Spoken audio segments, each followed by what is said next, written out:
A very good afternoon and welcome to the Final Whistle Show. We are live on talkSPORT's YouTube channel with you this evening until just after 5 o'clock. A slightly later time today due to there being no 12:30 kickoff in the Premier League. But we've got four big games to keep you across in the Premier League over the next couple of hours. Liverpool looking to maintain their lead at the top of the Premier League table. They're entertaining Fulham today. Arsenal, Everton, Newcastle, Leicester.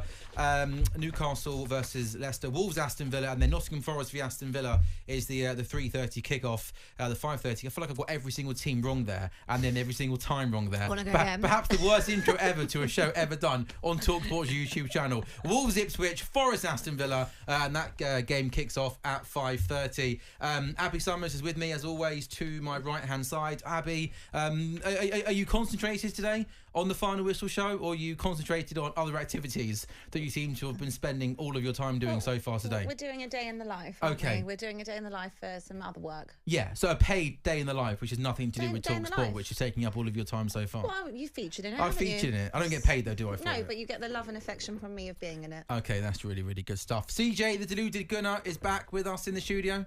Appreciative, man. Do I call you the deluded gunner, or you just call CJ? CJ. Should I just call you CJ? Or whatever you refer to, man. Deluded. I mean, you just deluded full stop, right? Something like that, yeah. Really? I missed you. I missed you too, Abby, man. But yeah, one love for having me, man. And making his debut on the Final Whistle is Marcus Speller from the...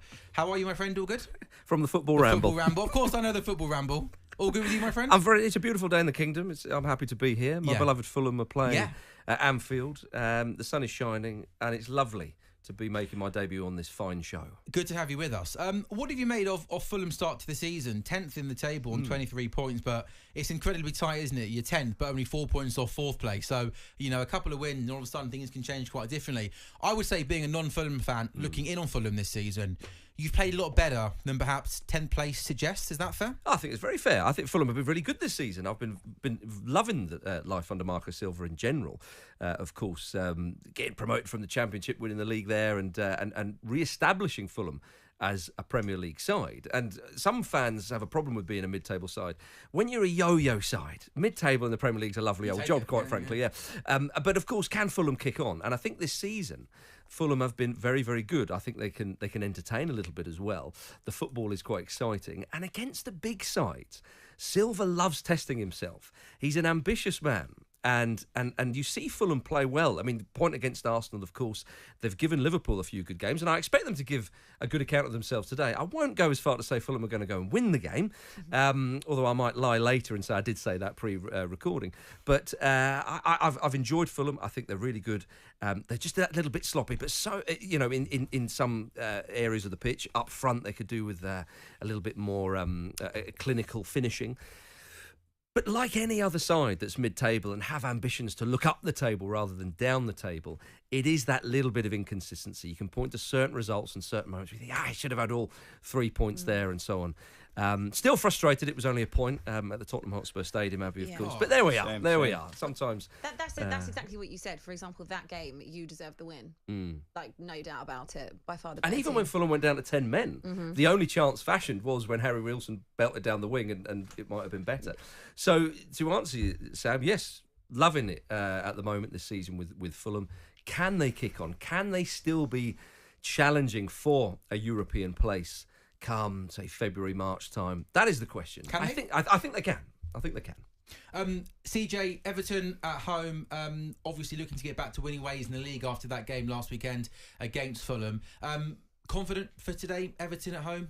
Yeah, I am actually, man. I'm at the sun shining at the Emirates. With all due respect to Everton and Sean Dyche, I can't see nothing but 3 points. I'm sure we'll get into it, but everyone calls us the corner boys and makes a big song and dance about us from open play. Well, it's true though, isn't it, right? Yeah, I mean, don't give us corners then. And thank the Lord for our set piece coaches, man. How do you earn corners? He got a little more, didn't he? Yeah, he deserves all of that, man. I mean, honestly, the world's gone mad, hasn't it? Honestly. No, it hasn't gone mad.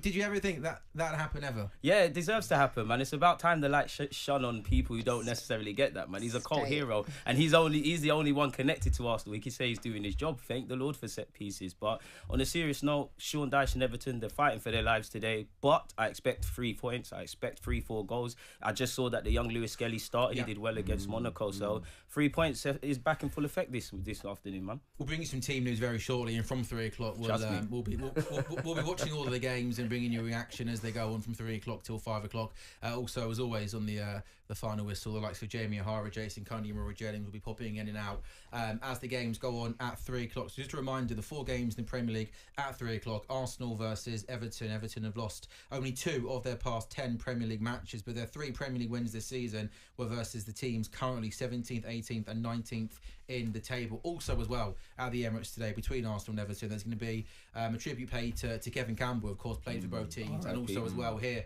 at talkSPORT, somebody that I got to work with, somebody that I got to know when I was on the Breakfast Show working as an assistant producer.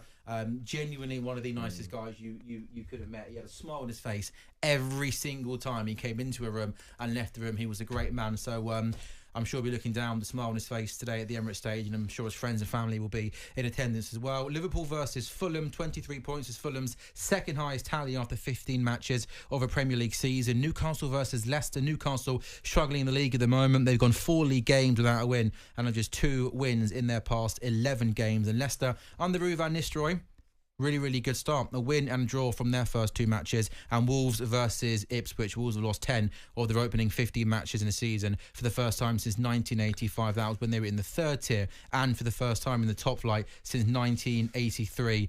Both Wolves and Ipswich go into the game today in the bottom 3. But before 3 o'clock, Abby, let's now talk about your team Tottenham, because you were at the game, weren't you, on Thursday night at Ibrox? I was. A draw, but it was Ange's post-match comments after the game on Thursday and then yesterday building up to the game against Southampton, which I think caught a lot of people's attentions. Firstly, he was very critical of Timo Werner in the immediate aftermath of that game against Rangers. I think we all watched the game, we all saw that Timo Werner struggled, but Ange didn't hide the fact, did he? Often you see managers try and play it down, try and always give the cliche answers. He was open, he was honest, he had a go at Timo Werner. Were you okay with that?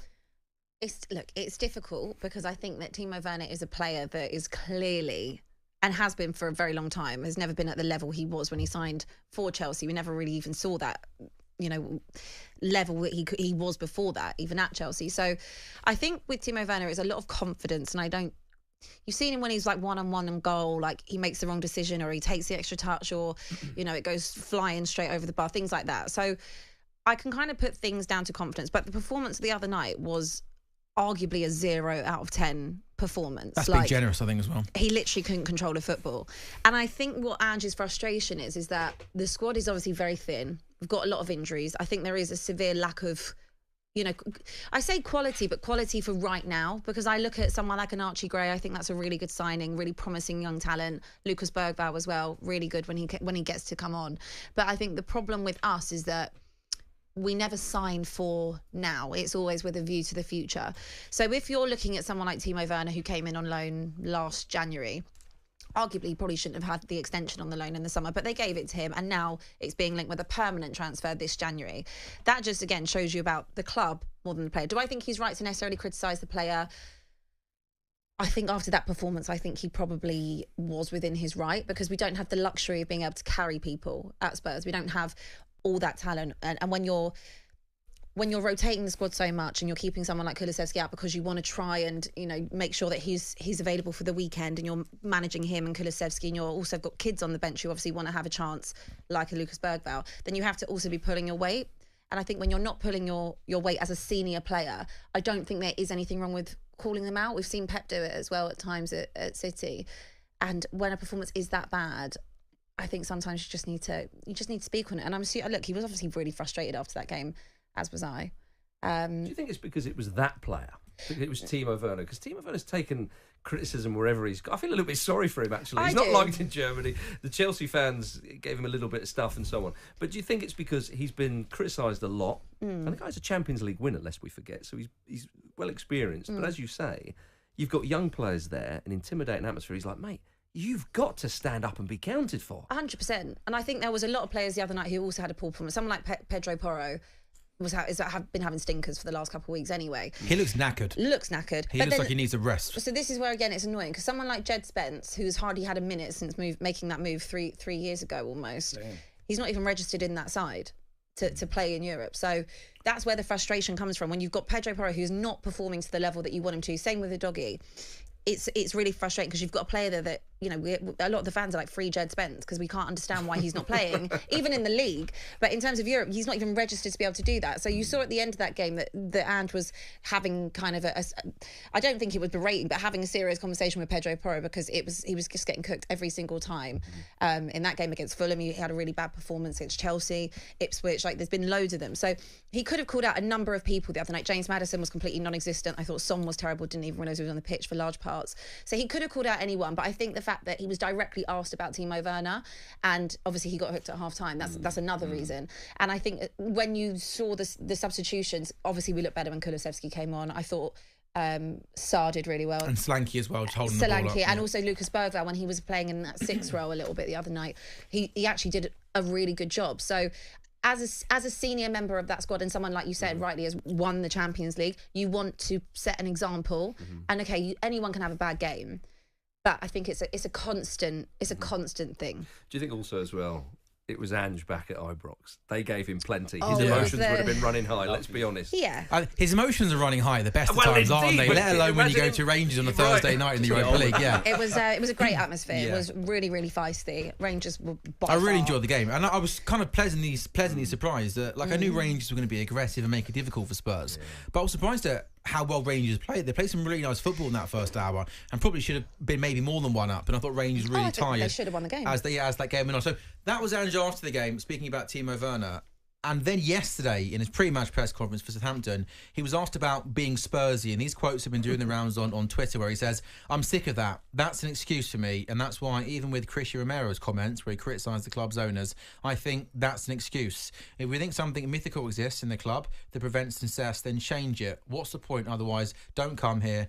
I don't buy into that." I think he's absolutely hit the nail on the head there, and I think that's, you know, I like how open, how honest Ange is, and I think those quotes there are absolutely bang on. You know, Spurs can't go into the League Cup quarter-final against Man United next week going, oh yeah, but it's Spurs, we've won one trophy in however many years, we don't win trophies. It's the Spursy, the mindset, it's all something that's been in around that club, and he's got to absolutely do everything he can to almost forget about that. Yeah. And I think those comments, I think they're absolutely bang on. I think he's kind of hit the nail on the head there, boys. Yeah, he's bang on the money in that. And I mean, when you look at Spurs' situation, there's multiple layers. Obviously, the ownership's a problem. There's a reason, you know, you look at someone like Conte and Jose Mourinho that have won trophies throughout their careers. They haven't done that at Spurs. So I do think Spurs are crippled by the ownership. But isolated to the variables. In terms of what respect? Do you think in terms of the recruitment, in terms of how much money gets spent? Do you know what? The recruitment one, yes, you could say it, because they're getting kind of younger players, but they have spent money. I would mainly say for Spurs fans, it's a case of winning mentality.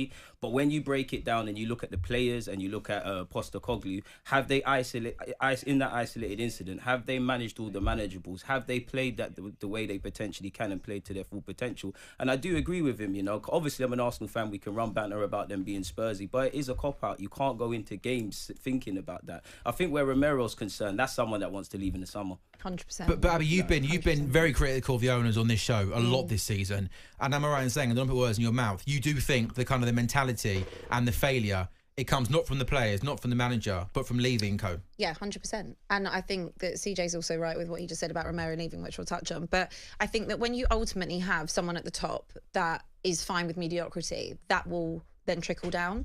And I think with Spurs, if you have a look at the signings they make, again, we spent a lot of money, but they're usually options probably C or D, and what we spend money on. Right. Solanke, what I would say is, he's not a £60 million player, let's be real, but he's probably a £40 million player. You've got 20 million there for English tax. So that's what it is if you want to go get a striker in this market. So I don't transfer fees don't mean anything. They don't. So I don't really have I don't really hold that view in terms of Solanke. The Richarlison one, obviously, is silly, you know, £60 million spend on that. But Brennan Johnson, £48 million, crazy. But you're paying for British, English, you know, that type of tax when you're talking about these players, Welsh tax, whatever.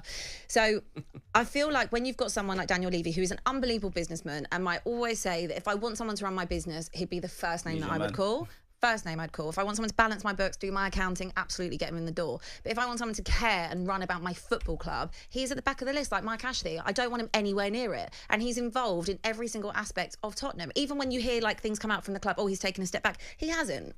He's involved in everything, because if you're always going to like try and penny pinch, you're always going to get the same result. So I totally get what Andrew's saying about the Spursy tag and about the mentality, but you can have the difference in terms of like... But I'm not sure, Abby, that I think you can criticise Daniel Levy for some of the footballing decisions that have been made in terms of, you know, someone like, you know, when you missed out on Jack Grealish a few years ago, you should have signed Jack Grealish. You know, someone like Eberechi Eze over the last year or so. So I think I'm happy to say that I think in the last few years, Daniel Levy has let down the manager in important moments with key signings. And the biggest mistake he made is when he didn't back Maurizio Pochettino after he took you guys to a Champions League final and you spent zilch. But the mentality thing, I'm not sure you can blame that on the owner. I'm not on Daniel Levy. Sam, I'm not sure. You get to a Champions League final on a hope and a prayer. It wasn't Daniel Levy's fault that you were poor in that Champions League final. It's not about that. Hold on.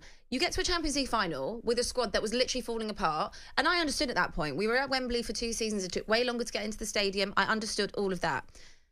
You then go a few windows without signing anyone as well. I agree with that, yeah. So you get to the Champions League final and they're so excited about being at the Champions League final. You get the watches that are engraved with, well done, I'm getting to the final. No, but this is the mentality we're trying to explain to you. And you don't get it because you're a Liverpool fan. You don't get it because you've seen success. But when your ownership are so happy and they're still having a party after you've lost the biggest game in your history, that is such a loser mentality, because it's all about what's the taking part that counts. And I joke about it and I say it's not all about 3 points, it's about showing up and, you know, whatever. But that's a joke. So because Daniel Levy gave away some watches, that you're then saying that then affects the players' mentality. Well, as they went into that you You got Lloris. Look at what Lloris said. Excuses, look at what right? him and Harry Kane. They're not. They're excuses, aren't they? Spurs in that final. It's the culture of the club. It's not about... He can't go on the pitch, Daniel Levy. He can't go and play on the pitch as much as Ange can't help. You know, what's his name? Bissouma, and start giving away 2 penalties. The other, maybe so.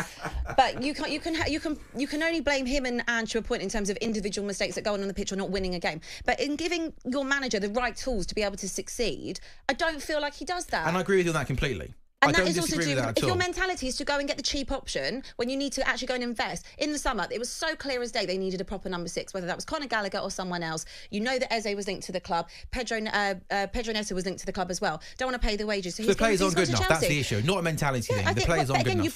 But you pay, you get what you put in. If you're going to go and pay for someone that is a proven winner and you build a team of that, then obviously it's going to breed success. If you get people that want to come in and are just mediocre, then obviously that's what it's going to breed. So Daniel Levy, it's his fault that the mentality of this club isn't where it needs to be. 100%. So you're saying Spurs are only ever going to achieve success when Daniel Levy walks away? Yeah, I believe that. In terms of, and I don't mean about getting top 4, because I don't care about that. I really don't. I used to care about that. I don't. You want to win trophies, I want to win trophies. I could not care less about getting top 4, to be honest, because that's the only people that benefits is the board. And that means to them, everything's ticking over. They've got the revenue coming in. I care about actually seeing things that go on. I would rather honestly be like United and finish 8th and have an FA Cup. Marcus, the first time we've had you on this show, we've debated Spurs a lot on this show with Abby. You're very much Ange. When you look at... First question, where they are right now in terms of Ange's chance of bringing them success. And then first, I'll get your thoughts on this current situation. Where are you at with it? Yeah, I for a little while thought that Ange may well cop it come the summer. I think he's got to the end of the season and then they reassess. And I thought, yeah, is Ange the right guy for it? Great start last season, of course. Different. I mean, if you follow Conte and Mourinho, sorry, you don't have to be a bit of a sourpuss and you're going to be all right, aren't you? But it's funny, though, you mentioned the Pochettino and all the rest of it. You have to go back there. That was the chance to kind of really kick on. Yeah. And not long after that, thank goodness it was failed, but that failed Super League business, Spurs were invited to that. Yeah. So that's where their status was. And I think the board would have gone, oh, look at us. We're dining with... That's what they think of us. That's success to the board. Exactly. That they were in that conversation. Exactly. And I think that you suddenly get a little bit complacent and think, you know what, we're okay. All we need is a win. And you saw in the Spurs documentary, when Mourinho was there, you saw the way Levy reacted around him. I mean, it was bordering a little bit pathetic, if I may go and say. But that's because he always wanted him. Well, indeed. And then he finally got his man, and at the expense of what? But Mourinho was gone in terms of the top table. He was a bit of a busted flush, people were saying. So, you know, okay, Conte, he's a winner. He's got a proven track record and all this. We get him in. Well, some of Conte's comments were... he was stopped short of using the word Spursy. Do you know what I mean? But he was saying there's a mentality issue at this club. He was right. And Postecoglou himself. Now, the only time Postecoglou has said something about this was that business last season when they were playing Man City. And do you hand Arsenal the title and do you go? And I know that's a slightly different issue, and I won't push you for your answer on that, Abby. But he was still identifying something. And whether you agree with him in that specific example, he was still saying something about the mentality of the club. Is he the man to turn it round? A Spurs supporting friend of mine said that club needs an exorcism. Do you know what I mean? Not a new manager. So I think to put it all on Postecoglou, I think is too much. If the board back him, if Levy goes and thinks to himself, do you know what? I've really got to start listening to people. Then fine. If not, then it will take new owners to really change it. But these comments, though, it's an excuse for me, and that's why Romero's comments criticising the club is an excuse. If you think something mythical exists in this club to prevent success, then change it. What's the point otherwise? Don't come here. I just don't buy into that. Is that not good, strong leadership from him? Forget about this Spursy. Forget about Abby over there blaming everything on people above, and forget about that nonsense. Let's make it happen. Let's change it. Doesn't that fill you, Abby, with optimism when you got a manager who sits there and says, you know what, I don't care about the watches. I don't care about the lack of money. I don't care about transfers. Let's make it happen. We can change it. We've got some good players. That's why I'm not Ange out. Yeah. Because I've seen 14 managers in 23 years. That's a manager every 18 months. Damn. And to be honest with you, it's not the manager. There is a bigger problem. I'm all for Ange doing it. Do I think Ange will get sacked? Yeah, I do. I think if we lose to Southampton... Oh, well, to be honest, if we lose to Southampton and we go out to United in the Cup, probably Friday. Really? Yeah, because I've seen Daniel Levy sacked for far less.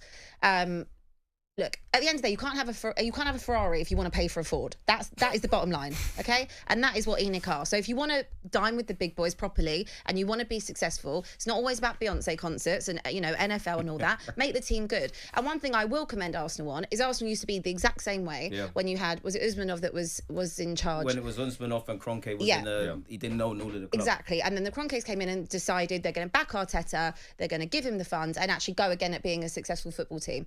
And that is good ownership. That's good ownership for me. And again, now you're in a position where you're challenging year in, year out. You've been backed, in terms of the level of player that you're bringing in, the level of player that you're attracting, because you've improved. And I've seen Spurs do that under Pochettino, and they did it on very minimal, budget. And I still believe that nearly 7 years, well, it might be 6.5, 7 years now, after he's gone, we still see the repercussions of that sacking, because all the ground that was done and all the foundations that were laid and a really, transitional time for the club has completely gone out the window. The ethos of the ownership. Yeah, and he saw something shiny and wanted to, get Jose Mourinho because it was like he had to do it. Don't forget about Nuno Espirito Santo. I mean, come on. But the whole reason he's sort of Liz Truss doing all right. He was an interim. The whole reason he lasted longer than Liz, didn't he? Which is some effort, right? Fair enough. That lettuce lasted longer, didn't it? But the whole reason he wanted Jose was because it's a football show, not a politics politics show, Abby. Not a politics show. He couldn't have Jose when he wanted him, and he felt that was the opportunity to go and get him. Do you know what? If Spurs lose to Hampton and United, there's a good chance he does get sacked. I hope Levy holds his nerve, because you mentioned 14 managers in however many years. What is the point in going through the same process? Yeah. And one thing that is obvious with Ange is whilst it doesn't happen often enough and consistent enough, is Spurs have been at times really good this season, beating Man City away, beating Man United away, beating Villa away, and certainly the performances away to City United, you see a team that when they click and they're playing Ange ball, it's really, really good. And I kind of just don't see the point from a Tottenham point of view, even if you lose to Southampton, Man United, of just sacking a manager and going through the rebuilding process. I almost think, at least with this guy, he's got a game plan. You can see what he's trying to do. We've seen small evidence of it working. And therefore, just with me, I'd back him. I'd give him more time, more transfer windows. We saw Arteta. You guys suffered in the first sort of 18 months. I know Klopp came with a big reputation in Liverpool, but it took him time to get a side going. So I really hope, whatever happens tomorrow night and on Thursday, that he gets given time. Otherwise, we'll be having the same conversation next year, Abby. Okay. We'll in 2 years' time, it'll be the same thing about time and players. You've got him in, back him. And I tell you what, I reckon we go for Marco Silva if he does get sacked. So you definitely want him to stay. No, but do you know what? No, he's on debut and 25 minutes in, trying to steal his manager. Sorry, have a little bit of respect. I've got to constantly be on manager watch. Get that on your TikTok reel. But I'm in a weird way. I'm kind of glad you said that, because Silva is a fantastic manager, and I was actually saying before they hired Postecoglou, I was saying if I was a Spurs fan, I'd want Marco Silva. I really would. I think he'd definitely be on the list along with Thomas Frank.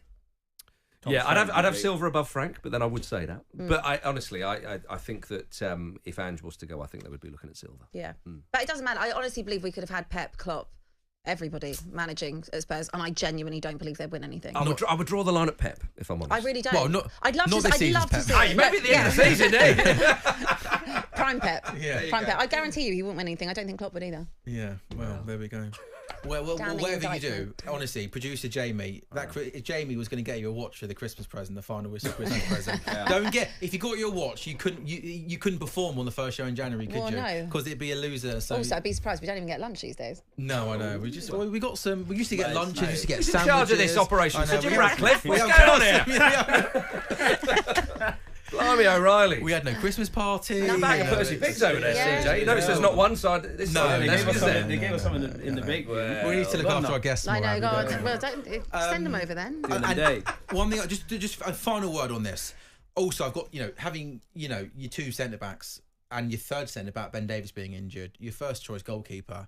I mean, that's brutal, isn't it? I mean, you Are we going to cry about injuries now? Well, you guys wanted... I didn't say it. I'm asking a question. No, I said it. You guys wanted the Premier League to stop while Odegaard got We injured. don't make excuses. As my manager says, it's down to find internal solutions. When you look at the injury table, we're fourth, man. We just have to keep going, man. Injuries happen. I don't want to hear sympathy for Marcus, that. That's the official line of Arsenal. Marcus, please call that out, because that was such a lie. Bring the evidence. Please bring the evidence of Mikel Arteta saying that. What about No, the fans, not Arteta. the fans? Yeah. Since when did fans have any say? What does that mean? Unless my manager or someone official fans said are it. the blood of So football. what? Come on, man. Football fans say a lot of nonsense. Do you remember that 45 minutes against Liverpool No, I don't where it remember was anything. the injury crisis was... It was an injury crisis. We're full for injuries in the Premier League. absolutely We're full for crying injuries. about it. Our players have missed Wanted to call the game 406 off. days. We didn't make excuses. We went out there and got a point. Very courageous. What do you mean you didn't make excuses? It's like, as Arteta says, it's down to him to find internal solutions. By the way, the BBC actually did put up a league table of injuries. Arsenal are fourth. Do you guys want to guess the Spurs top are ahead three? of us. Spurs are third. Brighton and Ipswich. You saw it, mate. So Yeah, I know. I just wanted to feel I know smart. you know. God, Let me feel smart, ask me. Yeah. Who was 1, 2, 3, and 4, Marcus? Honestly, tough one, isn't it? I would. I reckon off the Ipswich top of my head, Ipswich. Yeah. But do you hear Kieran McKenna? No, you don't. Fulham, by the way. Oh yeah. They don't get airtime. 15th. Well, that's what happens if you look after players. Yeah, we go. And that's why so many Arsenal players come to Fulham, you see. We look after them. Shout out Smith Rowe. They kicked Smith Rowe out the club. It was a disgrace, quite frankly. Honestly, miss him, hounded to out be by the fair. fans. Do you know what? I've never seen such love. I love Smith Rowe. When Smith Rowe left Arsenal, it was I wanted to- incredible. How good is he? Oh, he's been good this season. A little bit of match fitness because that lot never played him, but now he's being respected at a proper institution. London's oldest and original, and he's having a good time. As I say, Silva's wants a little bit more from him because he's that quality of player.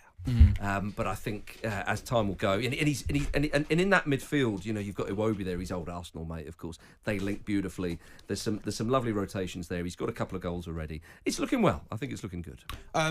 So that is Tottenham playing Southampton tomorrow in a 7:00 kickoff on a Sunday night. What is that about, by the way? I'm not having that. Come on, Premier League. I know, seriously, we don't want Sunday 7:00 kickoffs, do we? We got 4 3:00 kickoffs though today. We like an old school 3:00 kickoff. Arsenal versus Everton is one of the 3:00 kickoffs. Arsenal unbeaten in 10 home league fixtures since the 2-0 defeat against Aston Villa on April the 14th. It's the longest current home unbeaten streak in the top flight. Some team news. Hi, Jason. Team news for Arsenal today. Once again, Miles Lewis-Skelly starts the left back. Gabriel is fit for Arsenal. He comes back in to the defence. Marino, Odegaard and Declan Rice, the midfield three. Another 3:00 game today. Liverpool versus Fulham. Liverpool obviously starting off the season really well. Fulham's only win in their past 14 matches against Liverpool in all competitions was a 1-0 win in the Premier League back in March 2021. So Fulham not with a good record at Anfield. No Alexis McAlhenney said today for Liverpool. He's suspended. Nunez on the bench. So it's Diaz, Gakpo, Salah, the front three. As for Fulham, a start today for Harry Wilson on the right-hand side. There's no Reece Nelson. He's injured. So it'll be Wilson from the right. Pereira, Iwobi and Raul Jimenez will lead the line. Newcastle versus versus Leicester. Newcastle won just one of their past 7 Premier League home games against Leicester. And today, without their goalkeeper, Nick Pope, he's injured for a month. So Dubravka starts in goal. Sandro Tonali back in the team as well. And also Wolves versus Leicester, a big game at the bottom of the table. Wolves have suffered a club record equalling 20 Premier League defeats in 2024. That's 5 more than any other club. Wolves, Ipswich, big game at the foot of the table. Wolves 19th, Ipswich 18th, both on 9 points. Southampton at bottom on 5 points. Jason Cundy has popped into the studio. He's putting his... You're spending too much time giving everyone hugs and kisses, aren't you, as you come into the studio? And how are you, Jace? Good. You're on. Good afternoon, gang. How are It's you? always nice to say hello. No. I've never met Marcus before, so I thought Marcus Speller from the Football Ramble. He's come in and just introduce myself. How are we? We're good. We love a Saturday afternoon. Good to be with you, Joe. No, 12:30. No. The Sunday 7 o'clock games. What's that about? Well, it's the the Emmerdale Cup, isn't it? Yeah, that's what's going on, isn't it? Yeah. Thursday night football kills you. Is that what it is? Well, I mean, I don't get why Spurs. I do get why Spurs are on because they're TNT. TNT's 12:30. Couldn't put Spurs on at 12:30 today, so therefore they've got to reshuffle their pack, work out which is the best way to do it. If they're going to put it on a Saturday, clearly the only spot is. Yeah. But then Chelsea, of course, we travelled halfway around the world. Well, they've tried to help Chelsea out there. I mean, the thing is, none of the squad travelled. Yeah. There you go. You see the game, the Sipston. But they don't know that. I mean, it'd be unfair to say to Chelsea, well, we're just assuming you're going to field the worst team that you can. Although it wasn't even a B team, it was like a C team. Do you know what? It was such a weak Chelsea team. Part of me, sort of tongue in cheek, was thinking that Enzo Maresca might not even go himself. I thought that as well. No, honestly, I say it. Send a representative. Just any assistant manager. Because Jason, no, that's a dereliction of duty. Is it? Yes. You cannot do that. Or is it not just managing? The manager's got to go. It's a European. You can't not turn up to your own game. Can you imagine that if the manager hadn't turned up? I know that. So basically, say to the players, you know what, lads, I don't think you lot travel. I can't be bothered. That's a terrible message. I think he's prepping hard for Brentford at home on Sunday. I think they could have had a laptop with him on Zoom. No, he could have done it on Zoom. No, it's a little bit Jurgen Klinsmann international football. That's what I think. I'm all for it. Do you know what? Imagine if they sent you to Kazakhstan, right? I'm speaking to Sam Allardyce here, right? And that everyone's gone except for the producer. The producer goes, you know what? I'll do it from back home. You go, hold on a second. Why are you? Come on. That's not fair. It's bad leadership. It is bad leadership. Bad leadership. I did say a little bit tongue in cheek, but tongue in cheek, but being a bit serious. I'm intrigued though, Sam, because you're saying 7 p.m. kickoffs on a Sunday, ludicrous. I'm happy. I'll tell you what, under Jurgen Klopp, Liverpool fans, you'd have taken that, wouldn't you? Yeah, you would have. Like, you're moaning about early kickoffs and all the rest of it. 12:30, okay, hey, honestly. top of the league, change the tune. So happy that Everton game got postponed last week as well. That early kick-off Saturday, 12:30. Jurgen Klopp never moaned, did he? No, he never had a moan. He was one of those laid-back people in the world, wasn't he? Chelsea go into that game against Brentford tomorrow night on 31 points, 4 points behind Liverpool. I'm yet to actually meet a Chelsea fan that thinks they're in the title race. You guys are all... But you're 4 points off the top of the table. Keep doing this. No, I tell you why we're not, right? Because I've seen Chelsea win the title and I know what the team has to look like. And we don't look like that team. Liverpool look more like a team that can win it. An experienced goalkeeper, a centre-half that knows how to win the Premier League. Gravenberch, and the midfield is an area that they've improved, I feel, this season. They've got Salah up top. Chelsea don't look like that. We used to have Cech, Terry, Lampard, Didier. And then around that you had Ashley Cole, you had Brannett. You had players. Ivanovic, we're not. But this is a different Chelsea. This is a different Chelsea now. It is. And it's exciting time, and it's just enjoy the moment because if I sat here now and said we're in a title race, I'll be lying to myself and lying to you. If we have the same conversation in March, and we're like 3 points, they've got a game in hand, right? So they could be 9 points ahead. 7. Well, they're now 7 now. They're 4. They're 4 now. So it goes to 7. Right? If we're talking about that come March, or come an area where it looks like Chelsea are sustaining what we're seeing at the moment, I'm telling you now, there's going to be a bump in the road for this team. Thomas Frank said Chelsea are the best team in the league. Do you think, based on current form, that's fair? Based on how you're playing at the moment? We can see too many goals. We saw that against Spurs, 4-2 up, still managed to concede a goal from a set piece that they broke down the left. Even away at Astana in the midweek, I know it's a C team, managed to concede. There's moments in games where the level drops I haven't seen that level drop. I know Liverpool conceded 3 against Newcastle in the goalkeeping error, but I've not seen enough from Liverpool yet to see that they're not going to be the team. I'm just watching Andy Robertson, right? Champions League, Premier League winner. They're stacked all over the pitch with players and know-how. Yeah. That's where we're not. The only thing you look at is maybe Slot. Slot's done exceptionally well, but maybe there's be a moment where there is an injury.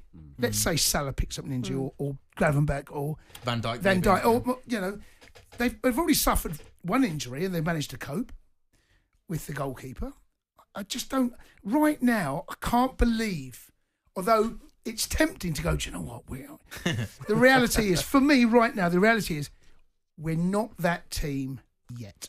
I agree with That's how it feels. I think you're spot on. I don't think you can say you're not in the title race, though. If Arsenal are in the title race, and so are you. Well, Arsenal are better than us. Arsenal have proven over the last 2-3 seasons they are capable of challenging. They may not have winners, and that's why they haven't won it. There's a lack of experience in there. So but I think Arsenal are you finish. not in it? But I think Arsenal finish above us. But potentially. I think we finished third. But what you're saying is that they haven't necessarily got winners. That's what you're kind of saying about Chelsea. But if Arsenal are in the title race, then you have to say that Chelsea are in it too. They've got better players than us over the pitch. We are a fun team to watch right now. There's no question of that. We're an exciting, young, energetic. We've got players there right now that are slowly but surely finding their feet. I mean, Casado right now. I know everyone say Graeme, but anyone that's seen Chelsea, Casado is Chelsea's most important player right now. I know the spotlight goes on Palmer because he catches the eye because of the goals he scores. Let me tell you, we lose Casado. Who does that job? Who does it? And Fernandes is better up the pitch, as you've seen. Well, that's because Casado's been playing a right back, and what that's done with Lavia, it's forced. Oh, no, not forced. It's encouraged Enzo to go higher. And I think that people are talking about why is Enzo getting so much space. The goal against Spurs, right? If you look at that goal, how many players around Palmer, right? The levels of concentration around Palmer were ridiculous. He had 4 or 5 players. He managed to lose a doggy, comes inside. If you look when he's crossing that pass, as a Spurs fan, how many players around him? It takes a deflection. No one's near Enzo. I think that what we're looking at is Enzo's enjoying playing at a double 8 or then arriving as a 10 and enjoying the fact that Cole Palmer's getting so much attention that actually he's found a little bit more space. That's what it looks like to me. If it's not this season, then for Chelsea to win the Premier League, do you still think it's another couple of years away, or do you think with another good summer transfer window where we know money's there if you need it? I still think we're a goalkeeper and a centre half away from winning it. They're the two areas you must strengthen. Yeah. I still think we're a goalkeeper away and a centre half from challenging. Let me exaggerate the point, the proof point. You put Petr Cech in this team and John Terry, right? You have a very different opinion from me about what we look like as a team, leaders. Someone at the back. And the irony is, actually, I don't know what you guys think, but does Petr Cech get in this Chelsea team the way that Chelsea play at the moment with the ball at his feet? Does he? He's from a different era, so it's a different era. It's a difficult one to. The argument would be about John Terry as well. John Terry gets in. Really? He gets in, but so does Cech. But if you're talking about ball at feet and that type of player... Terry was better than... He was better, but... And left foot, right foot. People often don't give Terry the credit for but that. If you're talking about the way that Chelsea play, then you're questioning Cech. You could also have the same argument for John Terry, but I think both walk straight into that Chelsea team anyway, because they're leaders. Yeah, as a goalkeeper, but I think the way that he wants Sanchez to play, who's a better goalkeeper, Sanchez or Cech? I'm asking the question just to get the answer. Of course. Right? Okay. Close. But the ball at his feet, the conversation would be, Arsenal fans, you saw what he did when he went to it. He's not comfortable. It's a different era, and he found that tough. I'm being a little bit facetious, but the truth is, Chelsea right now don't have that quality between the sticks and the centre half. Right? I mean, do you think when you said Arsenal would finish higher than Chelsea, I kind of agree with you. I actually thought Chelsea were going to have a good season. I really rate Maresca, and I thought it would translate to the Premier League.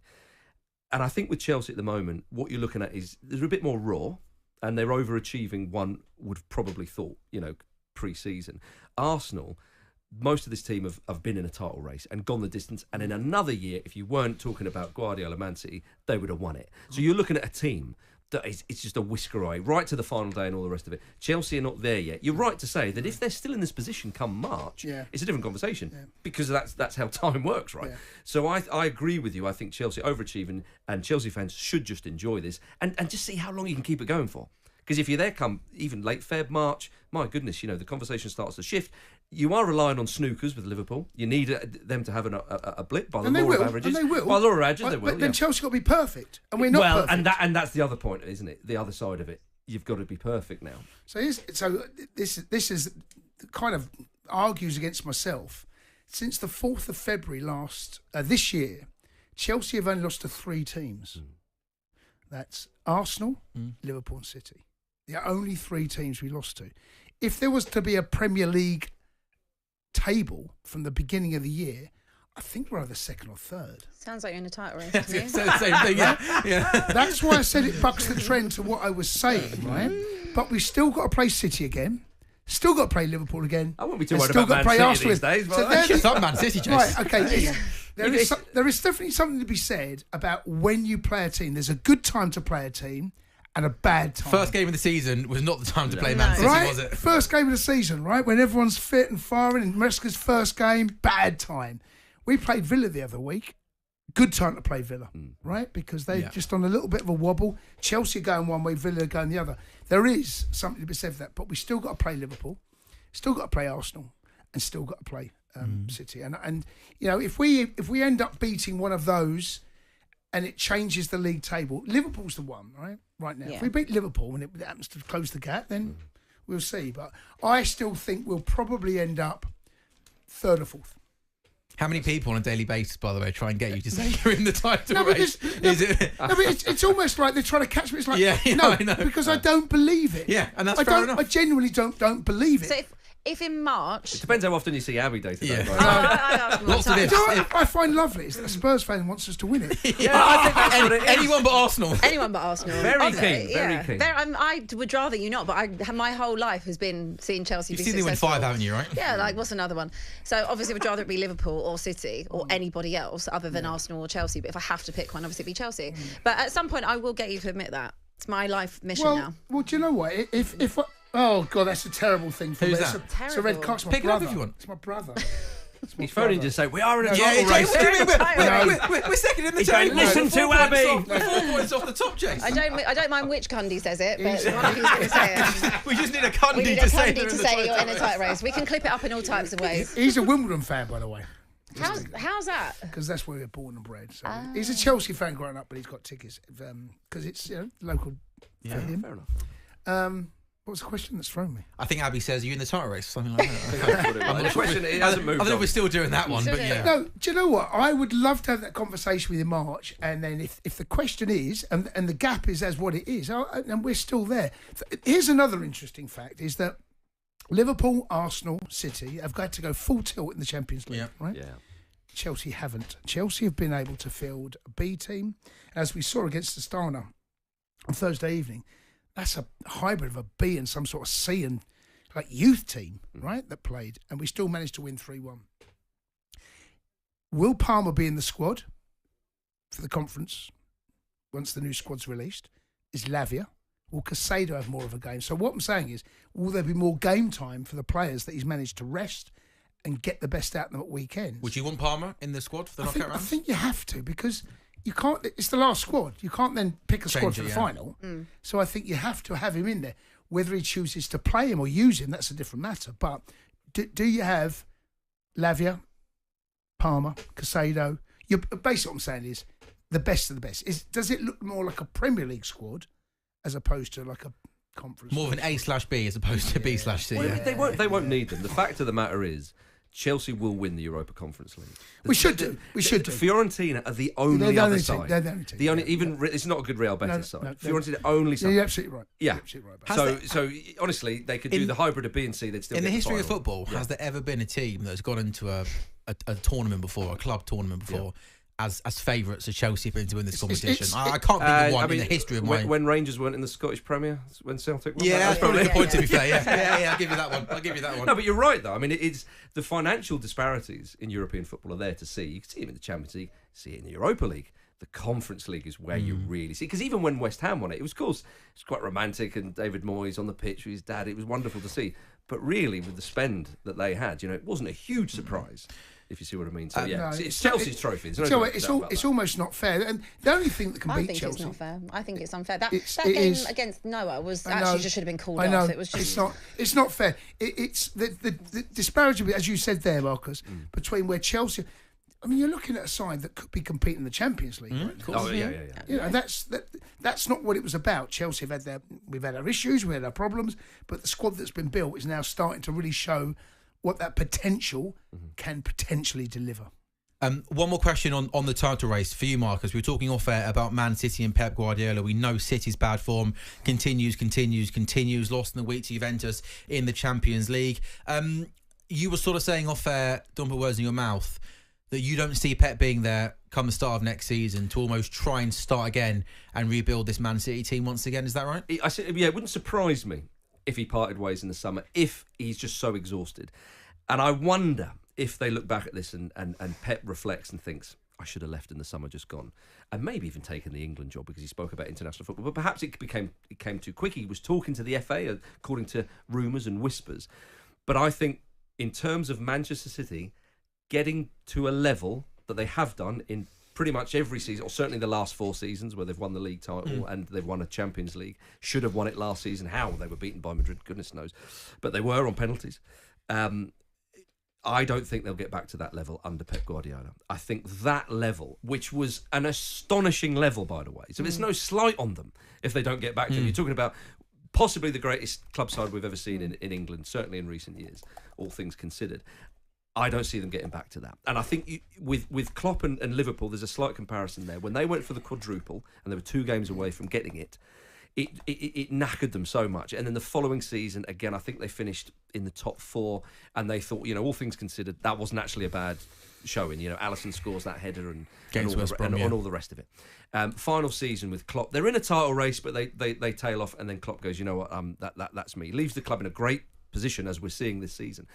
But getting back to Liverpool semi-regularly, getting to Champions League finals, being considered favourites for the tournament, favourites or among the top 2 for the Premier League, they never got back to that. And understandably so. And I think we're seeing the same now with Guardiola at Man City.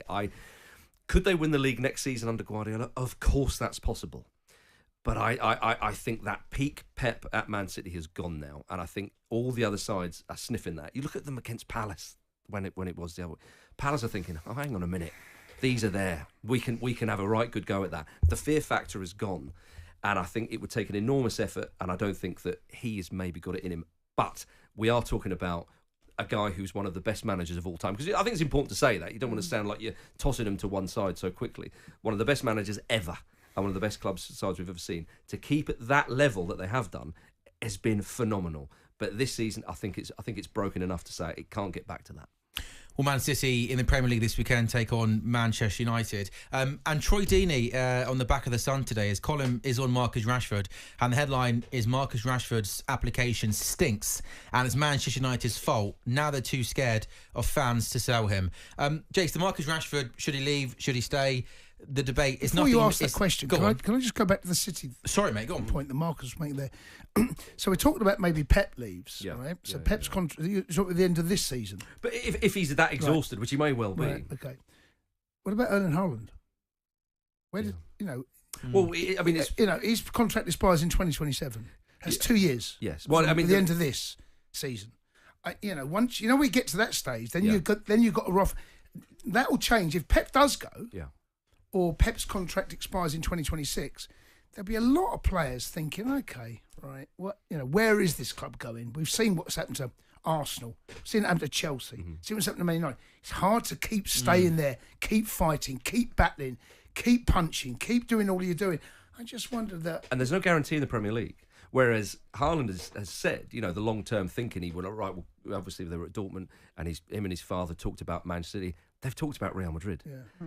So for Man City to keep that intensity, you're talking about Chelsea. Maresca said, next 5 or 10 years, want Chelsea to dominate. Arsenal going up, Real Madrid will always be there. Just start losing players. I think it's an important one. Sorry, mate, what was the question? Just can I ask you about Marcus Rashford? Jace, are we going to get maybe to a point in the summer where it's just going to be best for both parties. Best for Marcus Rashford for a new start, a new challenge, and then also maybe best for Manchester United to part ways with Marcus Rashford, because it just almost feels like he's in bad form.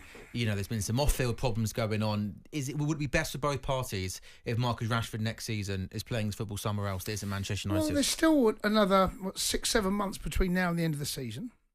Amorim's got a big job, as we've seen results on it, coming up. Get the best out of the squad. I still think that he is using this as a little bit of a suck it and see, because the squad rotation has been quite ridiculous when you think about what he's trying to get. He's trying to find the right formula. Playing a 3 at the back is so different to playing a 4. It's completely different. You need players that can. You want adaptability, because sometimes you might have to start with a 4. You might have to have players playing out of position. It's a very different system, and he's now rigid. It feels like he's come to United and said, "Here's the formation I'm playing. Here's what I'm going to do." Well, there's 1 or 2 players. Masrebo, I think, can do it. There's 1 or 2 up at the centre halves, I think, that can do it. The wing backs are going to be crucial. So there's so many questions at United. Where do you play? I'm going to get onto Rashford. Where do you play Bruno? Where's Bruno's best position in this team? Because you've got Mainu, you've got Ugarte, right? You would have thought that those 2 really want to operate in there. Bruno, not less so. Bruno's a 10. Okay, you can still adapt. He can play out wide left, play out wide right. He's good enough. But then you ask the questions: where's Garnacho play? Where does Rashford play? Where Mason Mount as well. I mean, but there's so many questions. I thought he had a good game when he came off the bench on Thursday. There's so many questions about what this team squad stroke looks like. Going back to the Rashford situation, I think feels there's something not right. He doesn't look happy. I don't know if there's something that we don't know about. It feels like there might be, because when was the last time we saw Marcus Rashford smile? We said that, didn't we? We said the exact When same did thing you see in him the smile? Green 100%. It's true. You never ever see him smile. In the nightclub in Belfast the last time I even saw him then. smile, honestly. No, but not even then. And I don't know. See, the thing is, when the transfer window comes round, buying players, if you've got enough money, is easy. Selling players on big money is tough. Yeah. That's 300 grand a week, Jace. Sometimes that's the toughest job, is to get players out of the contract. One, who's going to take him on those wages? It'll cost United probably. They have to pay him to go. Is that worth it? I don't. It feels there's something we don't know about right now. That's what it feels like. But in your experience, right? You've been there as a player. When a new manager comes in and there's, perhaps it was happened to yourself or 1 or 2 others, where they're thinking, I'm not really doing too much. Maybe the fans are getting on me back or whatever. New manager comes in, ideas that can give a player a bit of a boost. It should give everyone a boost, because indeed, and so Rashford here with Amorim, he talks a very good game and all the tactics and so on. He'll be looking at Rashford and thinking he likes to play with a bit of width, and as we know, his best position's off the left, right? Yeah, right. Well, this shape kind of suits him. Indeed, and surely Rashford's looking at it and they're thinking, right, I've got a new lease of life under this guy. Because under Ten Hag, it all stagnated. He probably, should have left after the FA Cup. Yeah. I just wonder whether that's the point I was trying to make. I just wonder whether this doesn't look happy. I don't really, because you're talking about someone not just professionally. I wonder whether there's something that we don't know, and I'm hesitant to really go into that area, because we don't know, do we? But he, as a person, when he comes up and he scores, he doesn't even smile when he scores. Well, I mean, one should be. There's something he's battling. I don't know. Obviously, one should be hesitant with regards to that kind of thing. But I wonder if you go all the way back to his fine, philanthropic work with the school meals for kids and all that. Did that take its toll? Because if you think about it, he's used to being in the press for footballing reasons, and usually more positive than negative. Suddenly, you've got politicians talking about it, all this sort of thing. I think you can't underestimate what that could do to you. The thing is, it's all conjecture. Well, indeed. We've got no idea, and I don't want to even. I'm hesitant. Yeah, I don't want to speculate. Absolutely. I'm just saying something doesn't. I'm doing the sniff test here, right? Yeah. It doesn't smell right, doesn't look right to me. I don't know what that is. Another thing, maybe, Abby, that's gone against him, and this obviously isn't his fault either, is that when he first burst onto the scene as a young kid, an English striker, playing for his local club, one of the biggest in the world, and he got such a good start, lots of people were already comparing him to some of the best players in the world. Is he world class? I've always thought Marcus Rashford is never, ever in that category. And that's not his fault. The people were talking about, can he be this? Can he be that? Comparing him to Mbappe's of this world. Is that something that's worked against him as well? Is maybe people in their minds have always held him to a higher standard than maybe what his football ability suggests? Yeah, I think there's part of that. I think that when you come through the youth academy at Manchester United, you're that guy. It's like Trent at Liverpool, for example. You know, they will hold you to a higher standard. The media will hold you as the Manchester United poster boy to the highest possible standard. And to be honest with you, I feel a bit sorry for him because you're carrying the weight of Manchester United on you. And I probably wouldn't be smiling right now either with Manchester United or through the years. You have these purple patches with Marcus Rashford, and that's obviously why they gave him the contract extension and put him on those wages. But they're patches. It's not longevity with him, and it's so up and down. It comes back to the board being silly, you know, to give Casemiro a 5-year deal and the wages they gave him, 325 grand a week Marcus Rashford gets. And I just feel like it would be better for everyone if there was a fresh break, so he doesn't have to worry about carrying kind of that poison chalice on his back at Manchester United, go somewhere else. But the problem is he's tied to that contract. He'd have to take a significant pay cut, and let's be real, that's like halved at best. And there's only a few clubs that are going to do that. Are Real Madrid going to do that? Absolutely not. Is he going to go to BeIN? Absolutely not. PSG is an option. But like, in my opinion, Abby, I feel like I would even suggest that even talking about Marcus Rashford being linked with these clubs is laughable. Of course, but he's based on ability. Forget about wages. Absolutely, but it's based on ability. But it's linked because he's Marcus Rashford. He's the poster boy for Manchester United, and obviously there are other things at Manchester United. But it will, you know, people will always want to have a scapegoat, and it will always come back down to someone like him who's a poster boy. In all honesty, they need such a clear out at Manchester United on actually players that they've brought in very recently, and it's very hard to do, to try and claim back any of that market value that they've spent on a lot of those players under Erik Ten Hag, because fundamentally, for example, someone like Anthony, absolutely ludicrous what they paid for Anthony. Chase, what are you going to get back for someone like that? Yeah, no, you'd be lucky to get a quarter of Anthony's fee. I laughed there when Abby talked about Rashford and some of the big clubs that she mentioned. Do you think he's always been a player that's been a little bit overrated, based purely on ability, or do you think the ability's there? He just hasn't had the right. You said the ability's there. That's not questionable. When you give a player a contract, and this goes for every level of football, you're buying into the future. You don't have a crystal ball. So when you make such a statement, Arsenal had to do it with Saka because of his links to the club, of his level there. When you think about Saka 2 or 3 years ago, or 2 years ago when he signed the deal, Rashford, when he signed it, was of similar standing, playing for England, playing for Man United. The thing with Rashford is the consistency levels that Saka's now producing.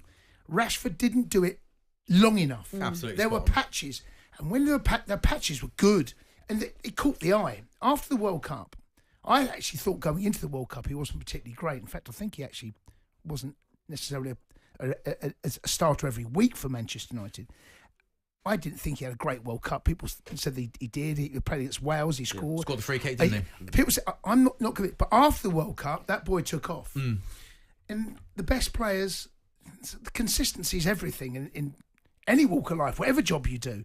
But right now, Rashford, there's nothing. The only consistency right now is his inconsistency. And that goes.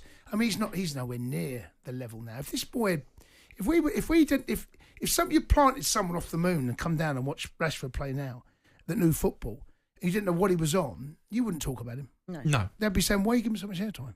Yeah, I think they'd be hesitant to sell him though, because I'm interested to see what a lot of Man United fans would think. But you remember when they sold Danny Welbeck? A lot of fans felt they shouldn't have done that. And I don't think Welbeck reached the heights that say Rashford has. And they've got a real kind of that they feel very close to their homegrown talent. Well, I'm not sure the Man United fans have that same connection with Rashford at the moment. I'm not sure. I think a lot of them, the ones that I speak to and read on social media, I do. And I also think he hasn't helped himself with, you know, being in that nightclub in Belfast. And I think some of his off-field behaviour, I don't think they've maybe got that connection with him as they would do a lot of other local players. I think if the correct amount of money came in for him, I think they'd be happy to part ways. They might not like it because, again, it's someone that I guess they do hold dearly to them through coming through that. But I think now, if there was an offer that was put on the table, I think that most of them would say, let's get rid. A bit like with Emile Smith-Rowe going to Fulham. A lot of Arsenal fans were sad, but they understood it. And maybe it might be the same with Rashford. I think it's just best for all parties. Also, have something fresh if you can. Watching the way Jim Ratcliffe's come into this football club, I think he'll be looking at the contract going, really? Really? Well, he's cut everything else, hasn't he, Jason? So, Moment, right? But that's set in stone. You ain't getting out of that one. You can sack Deirdre, who's whatever Deirdre does, or whoever, and he has, or whoever, right? Or you can move them aside. Yeah. Try and get him off that contract. Well, it's hard. It's a tough So job I think wherever the fans think it's going to be absolutely irrelevant. Jim Ratcliffe has shown in his short tenure he doesn't care what fans think, and sometimes that's a good thing, sometimes it's a bad thing. Where it comes for Rashford, it might turn out to be a good thing. So he's saying, get this boy out of the contract, but good luck with that one. That's hard. That's easier said than done. Jason, we love having you on the Final Whistle Show. Thank you very much, guys. Always love coming in here. Do you not think it's great when Jace pops in? He brings the energy, the vibes, the insight. Full-time phone and show. Myself and Mr. Numbnuts O'Hara. Yeah. You can say that on YouTube. That's absolutely fine. I say on the radio. On the sports bar, you can say, Numbnuts. How is Numbnuts? Are you all right at the moment? Is he a bit sad because Spurs are rubbish at football? Well, I've had some fun with him this week. I listened to your show. on Monday. Did I see you? I saw you Tuesday. Jace actually apologised before he said anything to me on Tuesday. I'm so sorry about what's coming up. He said, I'm so sorry for what's coming. I was glad I didn't see you Sunday. Yes. But you know what? Football banter. There we go. But you're not on the time to race, just to clarify. You're not definitely... No. Yeah, you're not on the time to race, are you? Not yet. Not yet. I'll tell you what. Not yet. I'll tell you what I'll do. When will you be, Jason? The dial's moved already. I'll tell you what. I'll tell you when we are. Okay. Right. Promise me. How about that? I'll tell you when we are. I'm still going to ask you every week. Ask me every week. Okay. Leave me hanging. Jason Sunday will be on talkSPORT and also the YouTube channel at 5:30 this evening with Numbnuts, Mr. Jamie O'Hara. We used to call him the chunk on the breakfast show, but I'm not sure. That's a bit. Oh no, is that below the belt? It's not very nice. It's a bit of fun, isn't it, Jace? So's Numbnuts. Yeah, there we go. It's a little bit of fun, Abby. Come on, we're just having a laugh, aren't we? Don't start calling me that. No, I wouldn't do that. I wouldn't dream of it. Jason, thank you very much. The 3 o'clock games in the Premier League are underway. Arsenal versus Everton is goalless. Arsenal. Arteta has only lost more Premier League fixtures as manager against Man City and Arsenal than the 4 versus Everton. That's incredible. Liverpool versus Fulham also underway at Anfield. A Liverpool win would give Arne Slot a record 38 points by a manager from his first 15 Premier League matches. The current record is 37, held by John Gregory and Antonio Conte. Also goalless in the early stages at St James's Park. Newcastle versus Leicester. Jamie Vardy once again starting for Leicester under Ruud van Nistelrooy. Vardy has been involved in 7 goals in his last 7 Premier League appearances, scoring 4 times and providing 3 assists. And also at Molineux, goalless in the opening couple of minutes. Wolves 0, Ipswich 0. Ipswich and Wolves are 18th and 19th respectively in the Premier League table, both on 9 points after 15 games. The fewest points the team has had after 16 matches and avoided relegation is 9. That's Coventry in the 96 season, Wigan in away and Sunderland in 14. The 5:30 game, by the way, is Nottingham Forest versus Aston Villa. Nuno Espirito Santo's side have won 7 of 15 league matches this season. Forest's 8th victory last term came in their 36th outing. So we got all the games on the TV.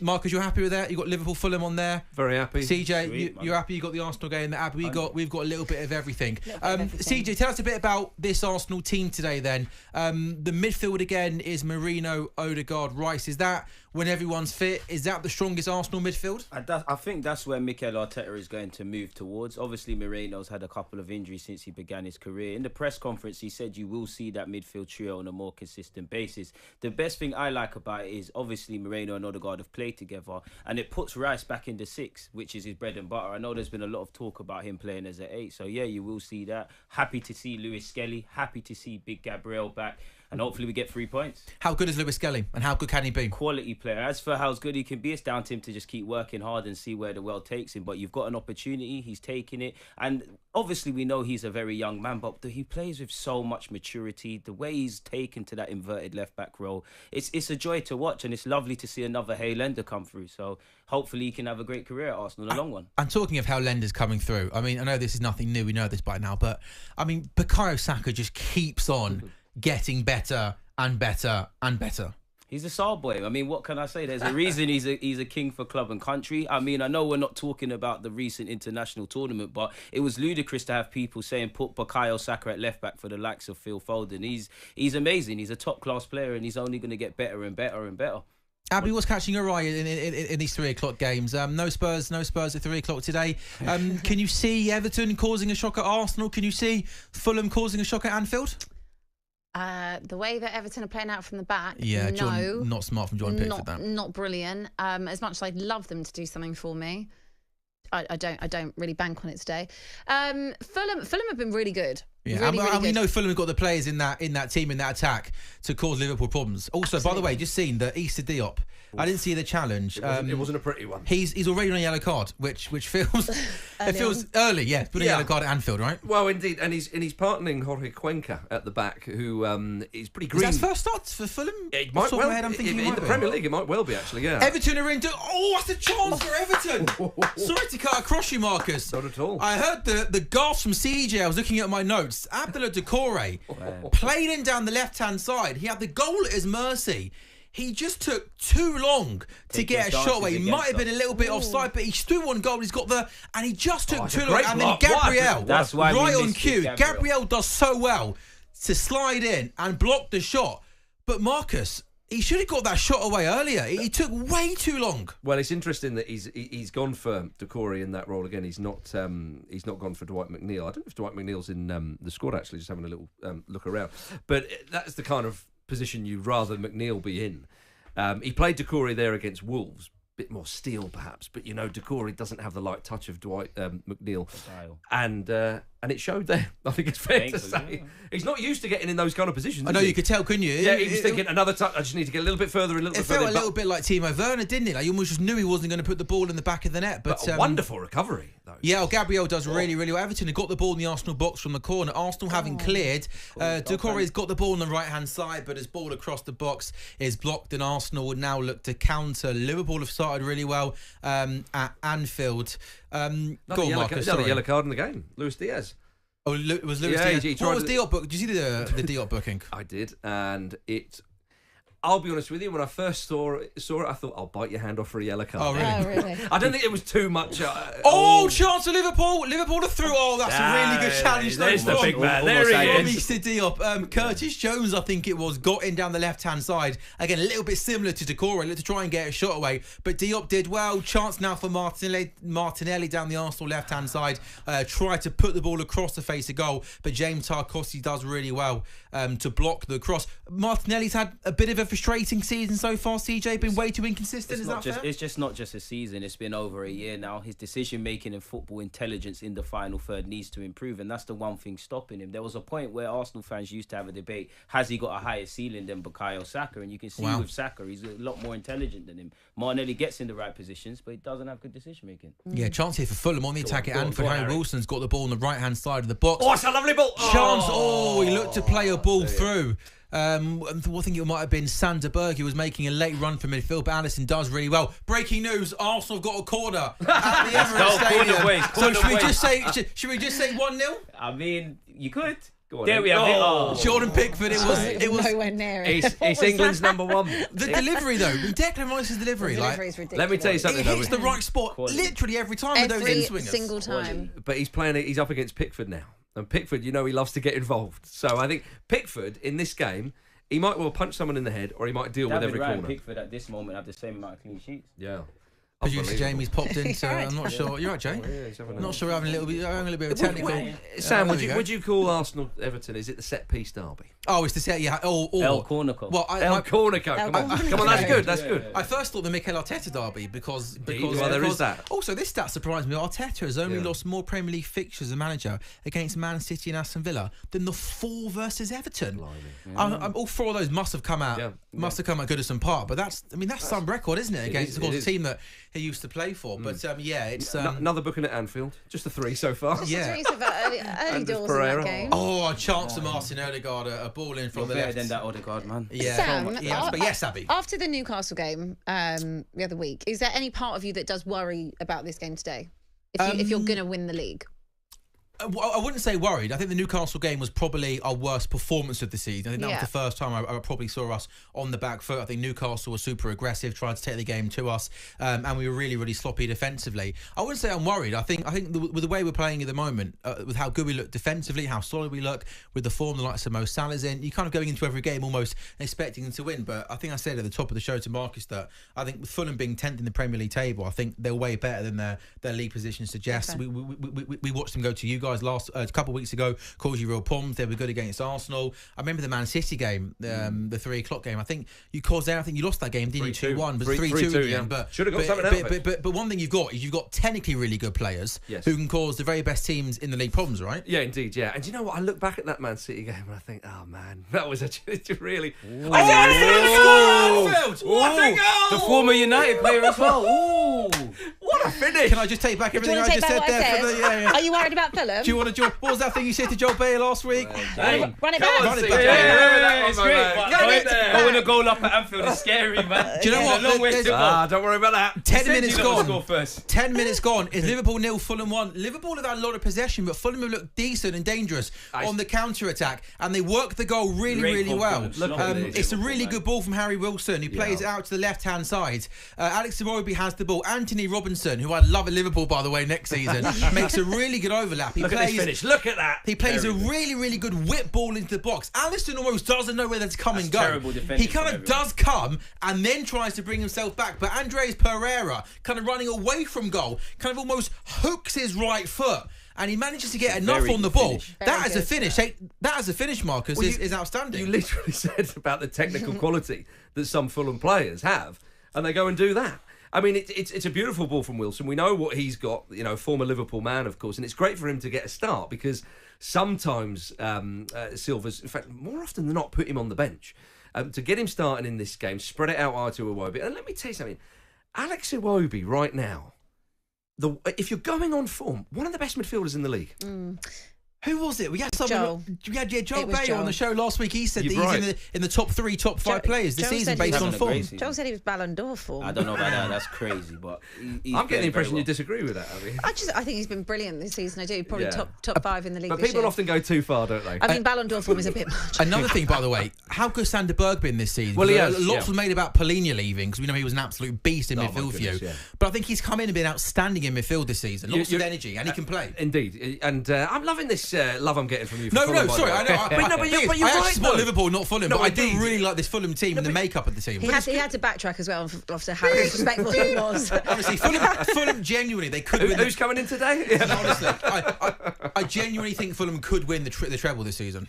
Treble, Even though you're out the Carabao Cup. I'm not sure where the third trophy is going to come from, by the way. Can you clarify which treble? Yeah, so you're going to win. So they've already the Premier League. They've already won the Algarve Cup. That was pre-season. That's the one. So one down, 2 the Premier League, the FA Cup, and this game, and being everybody's second favourite team. Hey, to quote a great man, it's up for grabs now. Are you surprised Marcus Silva's still there? Because he was linked with Saudi, linked with Tottenham. Are you surprised he's still at Fulham? No, because it's a lovely place. Have you been down there? I've been to the cottage. And we used one to of my favourite places to report. You see, there you are. Have you been in the media? I'm sure you've been in the media centre at Fulham. You name a place in that stadium, I've been there. It is the tightest, and I literally if you're sat here doing your updates on talkSPORT, the bloke that's sat behind you, I mean, is literally behind you, where you can hear him having a chat to his other half about what's for dinner this evening. What sort of takeaway are we getting tonight? Oh, there's all sorts of entertainment at Craven Cottage, and that famous picture of the Victoria sponge on the seat with the plastic knife. It's a glorious place. But with regards to Sander Berg, yes, Joao Polina, in the time I've been watching Fulham, I think he was probably the best player that I've ever seen play for Fulham. Damn. That good. Seriously? Yes, honestly. An absolute monster. Disrespectful to Brian McBride? Well, it's not disrespectful because I still sing the Brian McBride chant every other day. So how does it go? Come on, Brian what McBride. About Moussa Dembele? Brian McBride. Moussa Dembele was good. But Moussa in terms Dembele, of unbelievable player. Dembele was very, very good. But Polina, and the fact is with Polina as well, that he went to BeIN and he was holding the shirt, and then Fulham couldn't get replacement. Said, "Sorry, mate, you're gonna have to come back." He was in Munich holding the shirt up, came back and still put in an enormous shift. So a wonderful player. It was always going to be a huge gaping gap when he left, and he was always going to leave. But to get Sander Berg in there, Sasa Lukic as well, who's in the team today. They got him, I think, from Torino. They were great against us. Yeah, exactly, indeed. Yeah, it's been decent. He's had to restructure it a little bit and had to be a little bit more creative because you don't have Paulinho, who is by the way, the greatest slide tackler of all time. I think we can all agree on that. It was just ridiculous. But he's done it, and Fulham actually look better this season than they did last season. Absolutely, I agree. More balanced midfield, maybe. More balanced in midfield, more creativity, and harder to predict. I mean, point in case with Iwobi. How many different positions has he played in that midfield? Oh, it's the goal at Molineux! It's in. Oh, it's the goal at Molineux! Connor Chaplin. Oh, Gary O'Neill. We got the dreaded vote of confidence. Dear. He got the dreaded vote of confidence from the owners in the week. It's Wolves 0, Ipswich 1. Connor Chaplin is celebrating in front of the away fans at Molineux. 15 minutes gone. Both sides in the bottom three. Both sides on 9 points. I'm not sure this is an own goal. We'll have to have a look at a replay. But it is Wolves 0, Ipswich 1. Abby, are you slightly surprised that Gary O'Neill is still in charge for this game? Did you think he might have got sacked after West Ham on Monday night? Yeah, I felt like that was... I mean, it was dubbed as El Sacco, wasn't it? Either way. So I felt that... Look, I actually do like Gary O'Neill. We all love Gary. I don't really know what has gone wrong. I mean, apart from obviously losing someone like Kilman and Neto, but I still think that they should... Oh, that's a red! Fulham could score! Jimenez to score! It's cleared off the line! That's got to be a red card. Gonna regret that. If it's not a red. I think he's given it. He's given a free kick. I'm not sure this is a red card. I think that's a red. That is a red card all day long. It's a long... Oh, it's red card! It's a red card He's last man. Anfield. He's gone! He's had a stinker today. Liverpool And they said now. 3 PM games were boring. Andy Robertson. He's gone. Marcus called it straight away. Andy Robertson has been sent off. It's Liverpool 0, Fulham 1. Get off the pitch. Liverpool are down to 10 men. Virgil van Dijk and every single Liverpool player are surrounding the referee. Let's have a look at a replay and talk you through it. Fulham have the ball in their own half on the left-hand side.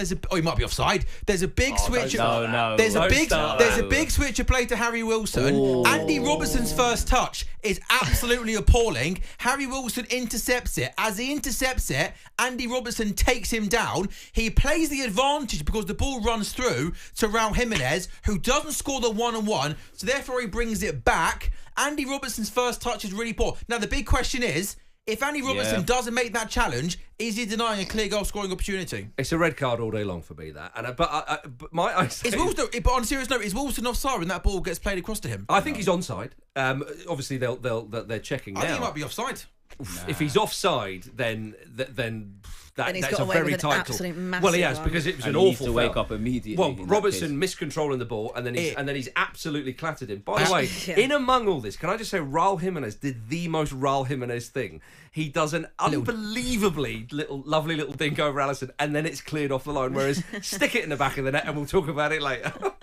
Well, play stopped at Anfield, so they're probably checking the offside. Then maybe they're checking if this is a red card. I want to have a look at the bigger picture of the pitch when the foul's made, because Wilson's first touch when he takes it off Robinson, I thought maybe it looked a little bit heavy, and I want to just see if there's any Liverpool defenders that could maybe come round to maybe. I want to have a look at that replay, because we saw that Van Dijk wasn't miles away when he tried to stop Jimenez. So I wonder, was this a clear goal scoring opportunity? Come on, to me that's a red card. CJ, come on. I want to see a replay of the whole pitch when he takes that first touch. At the moment, that's a good point. Because I thought his first touch, because his touch went into Jimenez, so it was almost like a pass, maybe. Well, so if this doesn't result in Robertson getting sent off and Wilson's onside, it's a sickener that Jimenez didn't finish. Yeah. But you say he tries to be too nonchalant with the finish. Look, I think Jimenez is a lovely player, and I love. Here we go. Right, so they're checking. I think he's offside.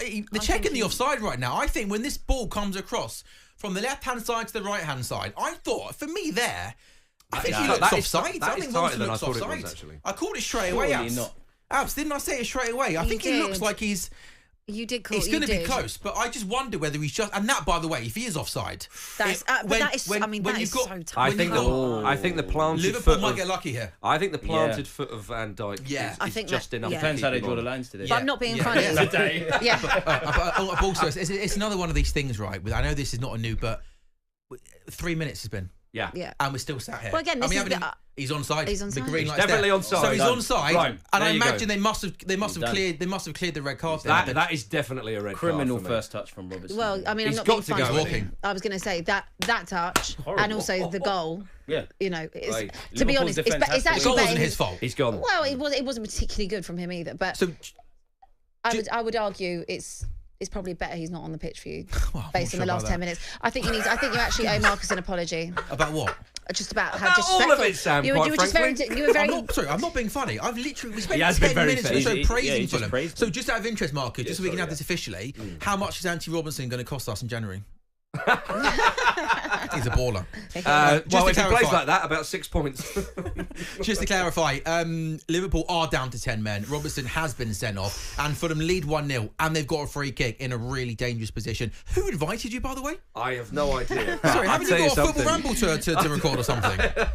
Shouldn't he be in New Zealand with Ish? Goodness I'm me. looking forward to Monday's ramble if it carries on like this.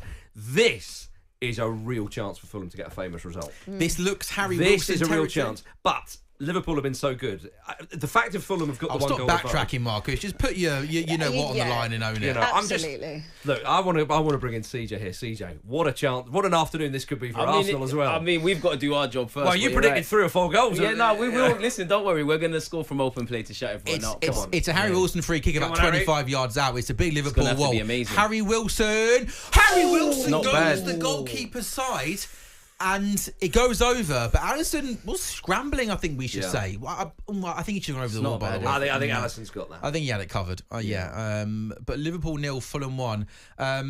You mentioned that it could be a famous afternoon for Fulham. Fulham's only win in their past 14 matches against Liverpool in all competitions was a 1-0 win at Anfield in March 2021. But one thing I would say is everybody was beating Liverpool that time. I think even Everton won at Anfield in that spell. I think Fulham went down that season as well, so you know. Yeah. But they've got a real chance here, Fulham. And the fact is they're a goal up. Liverpool have to go and do it. But to try and have a bit of balance here and not get too ahead of myself, this is the type of game where if Liverpool can turn this round, it's a big if at the moment, then my goodness, everyone will go, well, flipping Anyone heck, can do it. it's their It's them, title. isn't it, Do you know what I mean? Anyone can do it. So I know this is, I'm trying to give a bit of hope for Liverpool. Not that they'll need it because they're top of the league, and even if they lose this game, they're still in pole position. But if Liverpool can turn this round, my goodness, that will put even more wind in their sails with regards to the Premier League. Come on, Marty. Did And it will be devastating for Arsenal if Liverpool can get something.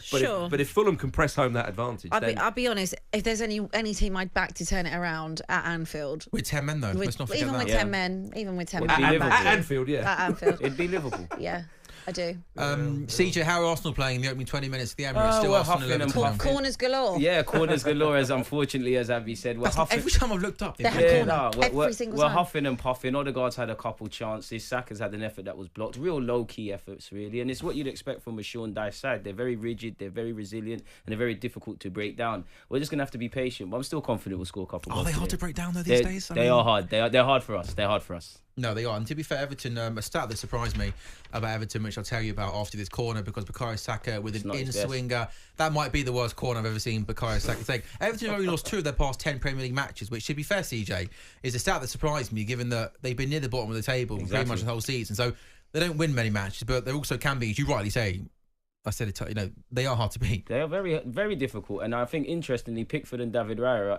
at this moment in time both have the same amount of clean sheets. So it's not as easy as it should be on paper. But if we want to be in the title race, especially with what we're seeing with Liverpool at the moment, these are the games you have to win. Liverpool aren't going to drop too many points this year. I'm just having a look at this red card. It's a red, still man. not Let it go, man. I've just seen. Sorry, Martin Odegaard's fit, so this season can carry on. I've just. Oh, they're getting That's more worried. like They it. are getting worried. Yeah, pressure. Okay, can I show you this picture? Okay, We didn't need him against them. can I show you this picture? So please bear in mind, okay, Right. that Harry Wilson's first touch is going in that direction, and it's quite a heavy first touch. Abby, have a look at that for me. Yeah. I just wonder, because it's a heavy first touch and it's going that way. Can you nudge it on a couple of frames? Can Virgil van Dijk get across It's a science lesson. and stop it? Go on, nudge it on. I look where that ball's ended up, mate, Oh. and look where Van Dijk is. But Jimenez was first to it, though. Let me ask you a question. If that was at the other end of the pitch, how would you feel, Sam? Exactly. I know you're not used to getting red cards for Liverpool at Anfield. I'm not But used to come this on, thing where you're losing. where the other team has scored more goals than your team. Well, I'll I'm tell not you quite what, sure. if How does you this are work, guys? truly- Do you have to now score 2 goals to win a game? If you're Fuck truly this in a guy. title, if you're truly going to win the league, If you're truly going to do it, I agree with that. then these are the games you've got to turn Well, around. certainly being down to 10 men is a tough test. So we've got 2 goals in the Premier League at the moment. They've come at Anfield. Liverpool 0, Fulham 1. Fulham taking the lead through Andreas Pereira, and then Liverpool, Andy Robertson being sent off. He dropped maybe one of the worst 50-minute cameos that we've seen in a long time. That touch to allow Harry Wilson to get the ball is a struggle. And I joke about Robinson, but I think Liverpool and the left back situation is an area that they will strengthen maybe in January, maybe in the summer. Robertson's been linked with Liverpool. Kirkes at Bournemouth as well is another good left back. But at the moment, it's all Fulham, and Fulham they're looking in control. They're playing some nice football, and they look really comfortable. It is also Wolves 0, Ipswich 1. Ipswich taking the lead thanks to it. Went down as a Matt Doherty own goal, by the way. I thought Connor Chaplin got the last touch, but it went down as a Matt Doherty own goal. So how do you guys see the relegation battle shaping up at the moment? We were talking about this before season. Southampton, the only one on paper for me to go down. Leicester might stay up with Ruud van Nistelrooy. I think Ipswich will go, unfortunately. I like them, but you never know. It's quite close. Yeah. Fulham, I tell you what. Raul Jimenez had space down the left-hand side. He had 2 men in the box. And I think he should have picked one of them out. I think he had a lot more time than maybe he realised. He did. I think Andreas Pereira was almost unmarked. There's a pass there. I think that's a really poor pass. It is. There was a pass there, and the man should be. He should have had an assist and maybe even a goal with that early one. But I think with Fulham, they're getting a little bit joy now because Liverpool have not got their structure quite in place because you don't count for a red card really. And no substitution either as well. Yeah, Fulham have got to press this home now. Because you know as well as I do in the second half, whatever the score, Liverpool, even with 10 men, with the crowd up, are going to come at them. And if Fulham don't really, if they don't get a win or at least something out of this game now, then it will be an enormous opportunity missed. So they've got to press home something because a 1-0 win, into the another yellow card for Robinson. How many bookies that? I think that's the 5th booking in the first 25 minutes. Yeah, that's including the red card as well. Blimey O'Reilly. Yeah, Luis Diaz does really well to take the ball away from Robinson, who clearly stops the counter-attack. He brings Diaz down, and that will be a yellow card there. Is that not a red card? I'm not being funny. Stop it. Is that not denying? Is that not Abby? Is that not denying a clear goal scoring opportunity? You're starting to sound deluded. Stop it. There's only one deluded person in the studio, and that is the deluded guy. But you seem pretty quiet. Have Arsenal created any clear-cut chances? I mean, you can see Saka down this right-hand side. I wouldn't say clear-cut, or that might change. Okay, we've got another corner, which basically is a chance for us. I really need Everton to just sit in, just defend for me. Be peak Sean Dyche. Just come on. That's what you want. I feel like they can do it. No, they can do it. Do you worry about Everton and relegation, Abby? No, I think their ceiling is probably. When I look at their squad, I don't think it's anything better than where they're at 15th. Yeah. But I think that there are 3 worse teams. I think if they were to sack Sean Dyche, I think they are in danger of being sucked into that. But I think as a team that just has to survive this year because of them going into their new stadium, I think they've got enough to do that, and they can set themselves up in a way where they can get the odd results. I think also at Goodison Park this season. Sorry, just was looking at Jordan Pickford does really well, but Bukayo Saka whips in a really good in-swinging corner right on the goalkeeper, and to be fair, he gets a strong left hand on it, and it manages to clear. Also, while you were talking, once again, Fulham getting in behind Liverpool's defence. This time on the right-hand side, Harry Wilson gets in, and a bit like Jimenez on the other flank. It was a really poor final pass across goal, which should have resulted in a Fulham chance. So Fulham getting into good areas and are just not capitalising on it. What an opportunity Fulham have got today. Huge. We've already seen it. There's space there where there wouldn't normally. And let's be honest, the reason why there's a sending off was because it was a mistake. Okay, they've scored a goal, but this is Anfield. This is Liverpool. Yep. They've got to really press this home. I can't. I'm starting to feel nervous. It's annoying, isn't it, when you've got something to lose? It's the hope that kills, man. Yeah, it is the hope that kills, isn't it? But look, it? It's still 1-0. So it's still 1-0. I don't think one's enough at Anfield, man. Yeah. One thing I would say... Saka's in down the right-hand side. Here we go. Big chance. To Odegaard. It's a really good save from Jordan Pickford. What's the save? Martin Wondergaard, come on. Saka gets in, as he always does, down the right-hand side. He's had a hat-trick of chances. He picks out Odegaard in the box. Jordan Pickford does really well to save the shot. England's number 1. What is that? A chance created through open play? I don't know. Like that was crazy. Once again, Actually, so the headline I'm just saying we saw it. Sorry, you don't see But it often. wasn't taken So the back. headline is once again Arsenal still haven't scored from open play. Yeah, no, what it's feels gonna, like 2 it's seasons. gonna happen. It's gonna happen. We've had 30 plus box entries in this season. That's one of the most in the league. So yeah, man, give us a bit of credit. We've got another corner now. So never mind. I love the fact that You'll never sing that. You'll never sing that. I love the fact that suddenly No. that goals from corners just don't count as much. They You don't. know? I don't. Not when it's Arsenal.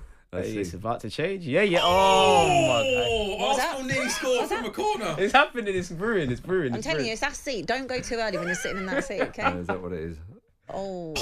Jordan Pickford. See, Pickford. Everton- He's I mean- nervous. Yeah, so Everton have got themselves into a really awkward situation. James Tarkowski trying to pick out Pickford with a header, which went more which went more high than flat, Goal. and Pickford had to come and punch. But nearly Everton were the master of their own downfall there. Goal at St James's Park, and this is a big goal for Newcastle because Newcastle go into today's game with Leicester having won just one of their past 7 Premier League home games against Leicester, and they've gone 4 league games without a win and have won just 2 of their past 11. So not in good form, but it is Newcastle 1, Leicester 0. Murphy, the goal scorer for Newcastle after 30 minutes. It comes from a short corner, which they work really well. Anthony Gordon in down the right-hand side. He plays it to Murphy on the edge of the box, and the finish from Murphy is really, really impressive. He runs onto it, and he just passes that ball, CJ, doesn't he? Great. Into the bottom left corner. They work it well from the short corner, and the finish is beautiful. Because Fantastic that ball phase of comes play. in quite quickly, and you often see players kind of lean back and sky that, but he gets over it. Pass it in the bottom corner. Good finish from Murphy. Very good finish from Murphy, as you said, man. It's a more difficult finish than it suggests, and he done what he needed to do. And Newcastle need 3 points. I think when you talk about sacking managers, Eddie Howe is feeling a lot of pressure if you think about it.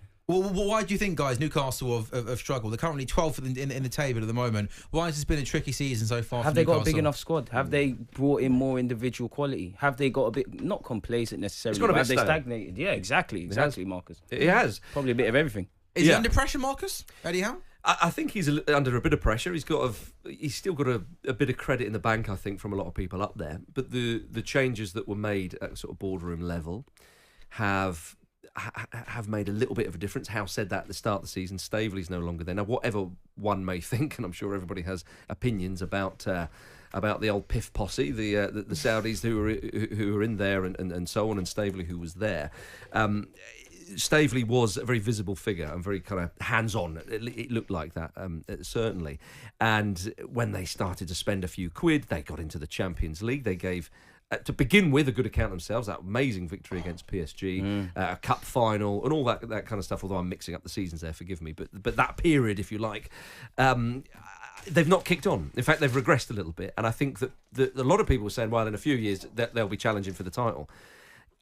I don't think in the next 2 or 3 seasons Newcastle will be challenging for the Premier League title. They can certainly get back into European competition, but without a doubt, it's stagnated a little bit. Alan 100%. Shearer wrote a pretty damning piece in the He was Athletic. critical, wasn't he? Very critical indeed, and I agree with him. I think that the ideas of certain managers, he talked about the training sessions and so on. He said footballers they're people, and they get eventually inertia kicks in, hearing the same voices and so on, and that's why you need a flow of Facts. players, because players come in, they give everybody a bit of a G up. If they add a little bit more quality, that the players, everyone's going to respond to that. And Newcastle have not done that. Yes, PSR comes into it, but PSR comes into it for every single club. But is that a problem, though, do you think, in the Premier League, Marcus, with PSR stopping and allowing maybe your teams like your Newcastles, your Villas, who are kind of on the periphery of getting close to your top teams? Is it a problem? Is it because we know the Newcastle have got the money to spend? Yes. We know Villa have got the money to spend. Is it an issue that they can get into the top 4, but then, hang on a minute, you've got to sell this player and that player? Is it stopping them from challenging your Cities, your Liverpools and co? Is that an issue? Well, it is stopping them because they can't spend what they want to spend. But I think people are broadly in agreement that it's a good thing, PSR, that came in. Clubs got to live within their means, and you don't want clubs going to the wall, and we've been seeing that. Maybe not so much in the Premier League, but that is to safeguard, really. Yeah. However, the one downside is that when those rules are brought in, it locks everything in place. So you can't have a billionaire come along and go, do you know what, I'm going to grab you by the scruff of the neck, this club, and we're going to fly up the league because we can spend. So you're going to get less of that. That's kind of, for some fans, one of the downsides to it, as I say. So those who are at the top table, it's going to be increasingly more difficult to usurp usurp them, if you like. But look at Villa. I mean, you mentioned them. They are in the Champions League. Yes, that's taken a toll, but they could well finish in the top 4 this season. And they could go quite far. So it would be, they've done remarkably well, considering. So, but with regards to Newcastle, definite stagnation there. I would have thought Howe would have at least until the end of the season, unless it goes particularly badly. But they do need to try and get a bit of energy, and maybe January they might spend a little bit if they can. In the last 10 minutes at Anfield, despite having 10 men, Liverpool have had 79% of possession. So Liverpool just getting themselves into this game. No subs made, but Gravenberg's gone to centre-back and Gomez has gone to left-back for Liverpool. So Liverpool 0, Fulham 1. Fulham leading thanks to an early goal from Andreas Pereira, and a down to 10 men. Salah gets in down the right-hand side, but Fulham clear. Still goalless at the Emirates Stadium. Arsenal have had a couple of big chances. Martin Odegaard's forced Jordan Pickford into a couple of good saves. Newcastle leading Leicester by a goal to 0. Jacob Murphy scoring a lovely finish from a well-worked corner. And Wolves, their tough season continues at Molineux, this time losing at home to Ipswich by a goal to 0. The 5:30 game in the Premier League is between Forest and Villa. I want to ask you guys about Ben White, because the World Cup qualifying draw was made yesterday. Thomas Tuchel was there with England speaking with... What are you laughing at? Nothing. That was so funny. No, nothing. Just waiting for CJ to back his boy. I didn't say anything. No, you haven't. I was waiting for the sentence to finish. Oh, go on, land. I'm just watching the games. So, Thomas Tuchel opened the door, I think it's fair to say, for Ben White, almost on the new manager. So therefore, it's going to be a clean slate. Ben White, in the last, year, shall we say, has made himself unavailable. Allegedly. For select. No, what do you mean allegedly? Allegedly. Like, we don't know everything about the story. We don't know. We don't know why. Has he been available for selection? Yes or no? I don't know. I'm just getting ready to back my boy. Selective amnesia is amazing. So when I love that. Gareth Southgate said that Ben didn't want to be selected for England, so therefore that means he was unavailable for selection. Oh yeah, fair enough. No, but that's... Gareth Southgate said that. Fair enough, my bad. And Gareth had to. They got to a point where he was in such good form with England. And there always was a bit of a grey cloud, wasn't there, over the World Cup, but he left early. And Gareth did say, I think it was before the Euros, he said he's not in squad, not because I don't fancy Ben White, but because he doesn't want to be picked. So therefore, with that information, do you think it's right that a new manager just brings him back in? Or do you almost sort of think, it's your country? Should any player really sort of go, you know what, I don't fancy playing for England there. Oh, but now, yeah, I love playing for England. It's very difficult for me to comment without knowing everything that goes on behind the scenes. What I will say is, like you said there's no higher, honour than representing your country. It's lovely to see him back in contention. Where you look at potentially tactically how Thomas Tuchel wants to play, whether it's with wing backs or a back three, Ben White deserves to be back in the fold. So bring him back in. Based on ability, sure. But do you think, Mark, because I've brought it out to you then, who's not an Arsenal fan, are you fine with players almost deciding and picking and choosing when they want to play for their Forgiveness country? in life is key, man. Forgiveness. Have you ever made a mistake? As a Christian, I definitely agree with that. But I think... But what you've said there, though, when you said, was it all right for players to just do this? But players aren't doing that. We're talking about just one with Ben White. And I think if suddenly there was this, I'll do that and not that. Let's be honest, that behind closed doors, there is a little bit of that already with certain if he was friendlies. intimidated by Southgate and coaching stuff and he didn't feel comfortable in the environment, we can't comment on everything. And the rumours were suggesting that he fell out with Steve Holland. I think we knew that. I don't think that's news to anybody. So That's outrageous. Also, being intimidated by Gareth Southgate. He could be intimidated. He could be intimidated. He's got the highest position. Well, he had the highest position in the land. He's not the king. He could be intimidated. Well, from a footballing perspective, he could be intimidated. CJ, he wanted him to play. How do you know Ben White wasn't scared to go on a training ground? Well, I think. How do you know? I think also with Ben White. Do you want to go to work scared of your employers or the people that make decisions? We don't know. Abby's petrified of me, by the way. Yeah, You might Producer boss? Jamie. Oh yeah, Jamie just makes me quake. That mullet is scary. Yeah, he's so tall and Yeah. So did anyone here have a problem then? Or are we all saying So it's I think Bring him back. No, I think CJ. I think there's that, and also the fact he knew he was never going to play. But when all said and done, that's a good. if you think that there is a right back position up for grabs for England, which there is, because Kyle Walker, he's not getting any younger. And his powers are waning. Okay, Trent Alexander-Arnold is a phenomenal player. Lots of people would want him at right back. Some say defensively a little bit suspect, and in knockout football, one little error and you're gone. Ben White is a very talented right back, and I think right now with what England have, Trippier's obviously retired from international football as well. Not that he was much of a starter. Reece James regrettably can't get fit because I think he's a wonderful player and would start for me if fully fit. There is a chance. If Thomas Tuchel looks around and thinks the best right back for what I want to do with my team available is Ben White, and we know he links with Saka well as well, and I agree with you. Centre half as well. Yeah, indeed, he covered that position. Him and Saka is a starter for England, despite what Foden and Palmer are doing. I try and accommodate there, but that's a different right-hand side. He's locked in, isn't it? I truly believe that.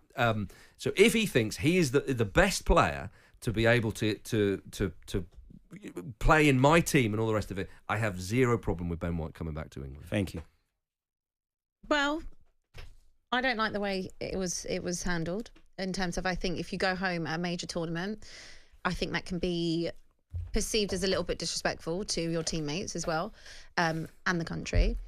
I'm not just really saying it because it's an Arsenal fan. I would say it if it was a Spurs fan as well. I don't think it was handled. Obviously, we don't know what went on inside, but I think when you decide to take yourself out of it, it has to be something, I guess, that is quite serious. It shouldn't be over something that's petty. So I respect his feelings in that. But would I just welcome him with open arms back into the fold after not bothering to shout out for his country when asked to?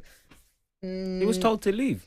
It's not that he didn't turn up. He was told to leave. Were you there? And they literally said, Sky Sports literally said, and the publication said he was told to leave. But what went on to get to that point? I don't know. But why would you want to leave a World Cup? As you said, as Marcus said, he's been playing in great form. He's been amazing. There's no higher honour than representing your country, especially at a World Cup. Why would you want to leave? Unless, like you said, why put yourself in a position where you're getting asked to leave? We don't. You're right. There's no no rights and wrongs. They all have to hold their hands up. Would I necessarily welcome back with open arms? Potentially not, but I hear that. I see the predicament that England will have, and the option. I think with him and Saka combining, I think that can be a real amazing thing for England. I think something that also, by the way, that Ben, I think Ben should have spoken about this before. Like, I don't really know why it's so top secret about what happened. His agent came out and was a bit elusive and said his agent came out and said that there's not everything. You are right. We don't know exactly what went on. Therefore, I think Ben should have at some point explained why he's not making himself available. With that. And therefore, when we know that, we can then maybe have a better understanding. It's been made more of a thing because they won't say what happened, which is obviously really annoying when they just dangle a carrot there and don't really explain I agree with that. But don't you think you're damned if you do, damned if you don't? Generally speaking. I do agree with that, definitely. Because if he does speak, someone's always going to have an issue. Sure. I agree with you, Abby. I would like to hear his thoughts because then we can draw our own conclusions. Do you think he's got an attitude problem? No, I don't think Benjamin White, or you wouldn't be playing under Mikel Arteta. I don't think he's got an attitude problem. Also, as well, he has been to he was in the Euro 2020 squad, wasn't he? And never kicked a ball, and there was no problem. Yeah, but if it was about what they was alluded to about him not getting game time and things like that, I mean, it's a squad. Do we really believe Ben White does not want to play for his country because he's not getting game time? Really? Yeah. Really, that's disingenuous. I think that may be a final thought. Let's be honest, he's a target because he says, I don't watch football and do things of that. It was nothing to do No, I'm with speaking in general rhetoric around Benjamin White, not necessarily what you're saying. CJ, he became a target because it's very rare. He's been a target. Because it's very rare. The man's been a target. Because it's very rare. When he signed for this football club, the Gary Nevilles and Jamie Carragher's came out and questioned his signing. He is someone that has forever been in the public eye. He's not the first person who's joined the football club. Did it say he was the first? We're talking about Benjamin White, though. Let's not get the violin out because people. I'm not getting the violin. You wanted the violin out for Robertson for getting the red card just 5 minutes ago. So if anyone knows about violin, it's you, mate. We're talking about Benjamin White. What we're not going to do is attack the man. The reason why people talk about him is because it's very rare that a player makes himself unavailable for selection and comes to his country. That's why we're talking about it. It's the highest We're not honour. I get that, but we're going around in circles. But if you fell out with your boss, would you not go into work? I mean, I probably wouldn't. I'd feel intimidated. I'd have a conversation with HR. Well, have a conversation with HR. I don't feel intimidated here, though. So I can't really speak on this. You wait to the second half, mate. I'm starting to feel it now. If you have the opportunity to represent your country at the highest level and you consistently say no, whatever the reason, then why should you be welcomed back in when there's a new manager? If you can't show up in major tournaments for your country, because let bygones be bygones. Everyone deserves another chance. He's not the first or the last person that's had a bust up with their country and then been welcomed back in. Sure, but I think definitely true. The question was, should he be? I think, okay, he can be because it is a different manager. Surely this question is redundant if Tuchel has already made it clear he wants to have a conversation. Doesn't that tell you everything? But then as fans, as England fans, as we all are, Yeah. then you can also have that conversation. No, but that's what Are I'm you saying. There's comfortable two with that? sides So to if it. he did, what about So if he did that at Arsenal? How'd you feel? Of course, then you'd have to face the music if you did that at Arsenal. But at the same time, he's his own man. It's just like with Aubameyang. I'm sure Mikel Arteta had his own thoughts in relation to Aubameyang, but we don't hear Aubameyang's side. There's two sides to every story, and then there's three sides. Would you welcome him back at Arsenal if he refused to play? Yes or no? If he refused to play, and I can understand his side of view, why not? If it's for the if it's for the benefit of the team, he's not the first or last person that's refused to play for their club. Okay. He's a human being. I mean, look, squad harmony is incredibly important in tournament football. We know that they're cooped up away from home for a long time. If Ben White thinks, look, I don't get on well with this guy, he is really, really annoyed me, and Steve Holland, and vice versa. And that's the thing, it's Steve Holland and what we alleged to have heard. That's we're going on scraps here, but that's what we've got to go on. Yeah. If that is the case, then, to give Ben White an enormous benefit of the doubt, he might be thinking, do you know what, if I'm around, it creates a bit of an atmosphere. I'm not playing. These guys are looking at me. Do you know what? I'm actually going to maybe even humble myself and take myself out of this. Now, I know a lot of people might laugh at that and go, come on, that. But Come on, Marcus, you're right, man. I agree. But there is a possibility. Yeah, I think this idea that he doesn't want to play for England is not true. And I go back to it. One of the things that wins you an international tournament is cold, hard pragmatism. That's what it is, pragmatism. And you can't have too much sentiment. If, he didn't want to play for us a couple of years ago, is he good enough? Is he going to play in the team? Is he going to give us something else? If the answer is yes, then you get him in there. It's not the first time we've seen this with international football. I mean, for crying out loud, the great Michael Laudrup stopped playing for Denmark when he thought that I don't like the tactics of this manager, blah, blah, blah, blah. Now, the funny thing was Denmark win Euro 92 without him, incredibly. But when Michael Laudrup comes back into the Denmark side, I know he's probably the country's greatest ever player, but there's kind of like, come on, we could do with this guy, let bygones be bygones, as CJ says. So you think these things can happen, people can fall out, and I think it's a spectacular example. I do, because, as you say, I'm not interested, no thank you. But I think that maybe you could say there's a bit of maturity in that. He thinks, you know what, we don't get on. It causes a bit of an atmosphere. I'm best off out of it. And until he goes, then I won't come back. Some people may say I'm being very, very generous there. Perhaps. But this is football. This is what happens. The cycle of players goes. And I tell you something, this kind of thing will happen. And what about when players pull out of international duty? Well, there is that. There is definitely an issue there. I mean, they would argue it's temporary. Yeah, but I suppose with highest honour. Well, I suppose with Ben White, he would say, look, if you're going to do it. Yeah, I would have him back if we think that he is one of the best two right backs in England, English right back. Sorry, I'd have. But if Tuchel plays a back three as well, yeah. I know we're going quite niche now into. He could play right centre half. I'll say right centre. Yeah, that's what I think he he can play Trent played, and right wing back, can't you? Right? Yeah, indeed. Yeah, because you can't. I mean, Trent is looking at a back four in terms Ben of White right would be backs. centre half in that Trent. Ben White can't even lace Trent's boots. Let's be completely honest. So if it's a back four, Trent is better than Ben White. But if it's a back five, then it depends what job though. Then you can play Ben White right centre. It depends what job though, because if England are playing against, say, that Spain side that they did in the final, and I know England were rather passive in that game, and they ultimately lose 2-1. If you're going to have a very high concentration level against wingers that are flying at you and all the rest of it, Ben White is a better option than Trent. But if England want to play on the front foot and play a bit more attacking and expansive, which a lot of England fans want to see, then Trent's your man. 100. Trent could even play in midfield in that system, which is a talking point. But I think Trent defensively though, Marcus, I think he's got a lot better, a lot more. I'm not saying he's terrible. I just think think he gets a bit of a heart. I think he got a bit of a rough time with that. No, but I'm comparing him with Ben White, who's playing in one of the best defences. Ben White's fantastic. Yeah, no, sure. That's to Ben be White clear on clears that. him defensively. Trent's the better all-round package. We can see that. Yeah, we're all agreed. I'm happy. I thought you might have. Is CJ Relax. He's not even that deluded. He couldn't. Appreciate that. Kind of sometimes deluded Guna, CJ, right? I got to back my boys, man. I can't let you throw them on the bus. Blindly. You're certainly doing a good job of that. I wonder if any. I mean, do you remember what happened to? Sorry, going off topic here a little bit, but what's happened to Harrison Reed at Fulham? I mean, the reason why I asked that, there was like a little bit of talk, wasn't there, like last season, that he could maybe make an England squad. Other than me, where did you hear that from? No, I promise you, I read it in the newspaper. Did you? I'm going to find the article and send it to you. Newspaper, my goodness. They're these things which are still a thing. Going. Still get printed. They're still a thing in 2024. Fair enough.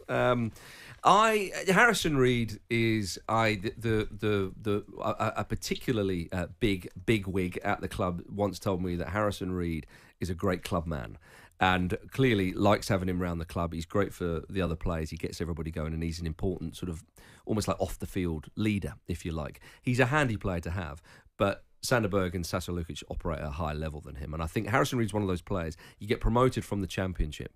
And as a Liverpool fan, an Arsenal fan, and a Spurs fan, you're just going to have to take my word for this, okay? I will.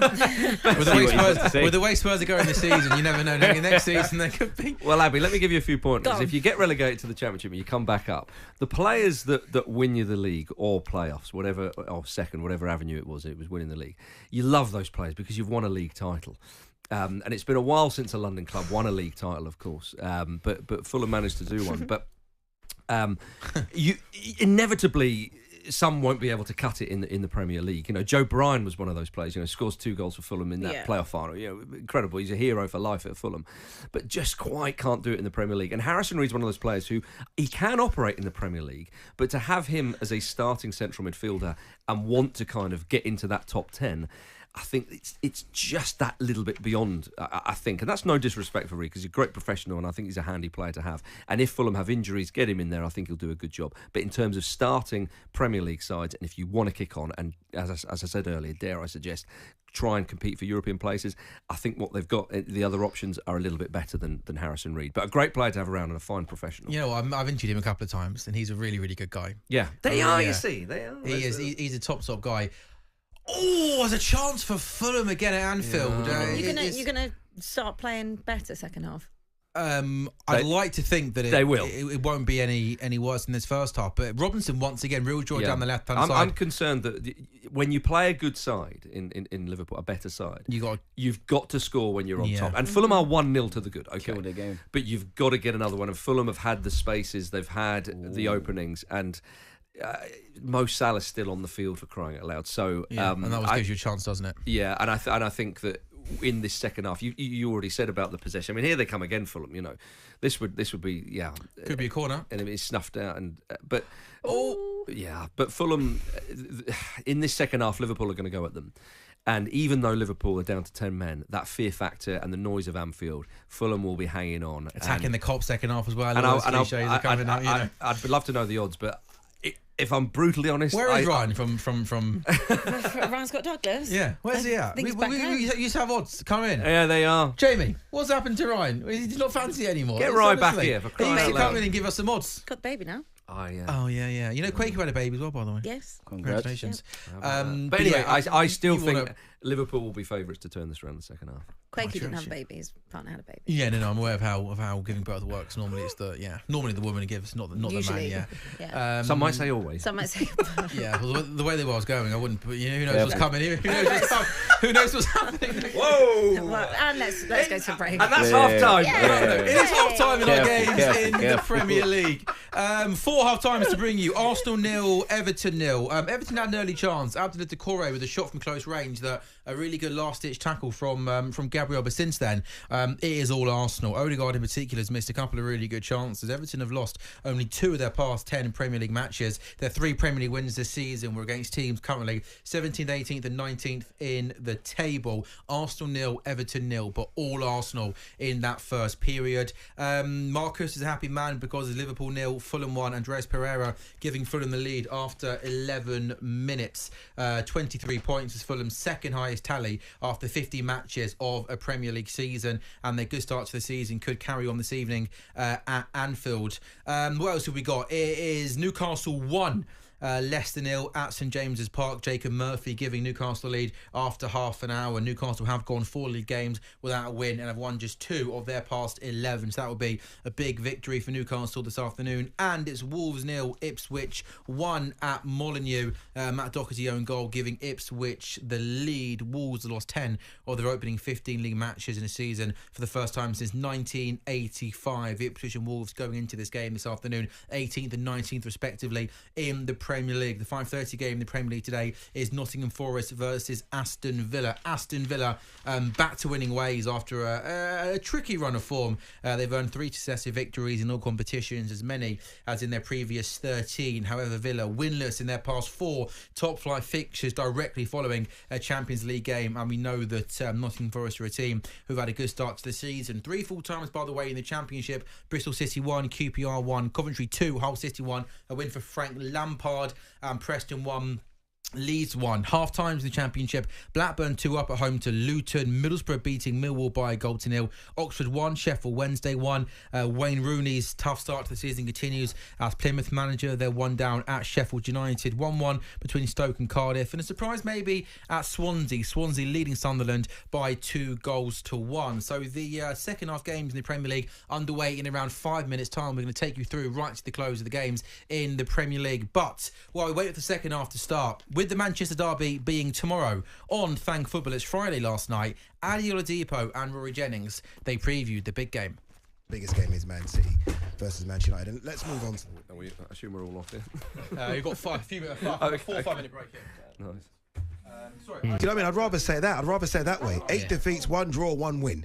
It's unbelievable, horrendous. isn't it? And I tweeted the other day after their loss to Juventus. And look, Juventus is always going to be a tough game away. But I tweeted, like, I thought this was a blip. Like, every time me and you talk about Man City and we've got to predict the next few games, we're like, are they going to go on their run of winning 6 or 7 in a row and Kevin De Bruyne is going to become, you know, the Kevin De Bruyne that we've seen of old? It's not In happening. fairness, Addy, I know you've believed that. I know. So have you. So have you. But Don't I do think this to me. but you've believed it in a different way because obviously you're a Liverpool fan and you're desperate for Liverpool to win the league. And I think that because of your previous head-to-heads with Man My City, previous nightmares. yeah, because of your previous head-to-heads with Man City, I think that you're kind of cultured and into believing that Manchester City will resurrect and they will go Ain't on you that. though? Ain't we all? This is a team that goes 90 points, 100 points, 90 points, 90 points. Treble, double. I know. I did. They do look vulnerable, though. They look vulnerable in a way that maybe they haven't in the past. They look weirdly vulnerable, and it isn't only 7 about the goals Rodri last injuries. season, It's about the 4 this player season. that Kevin De Bruyne is Why do you today. keep- It's not Are about you Manchester City, talking it's about the the player that is 2023 today. season? It's So about that the would player mean that that Bernardo Silva is today. goals It's in about all the player that Phil competitions. Foden has And been he was England's for about top 6 goal scorer months at the World now. Cup. Yeah, and I'm There saying, is- when you there is say a their wastefulness best to them player, going are you still forward. talking about Are we still talking about season Kyle 2 years Walker ago? Okay, let's explore it then. So his what I'm Gary saying Neville here, at I West don't think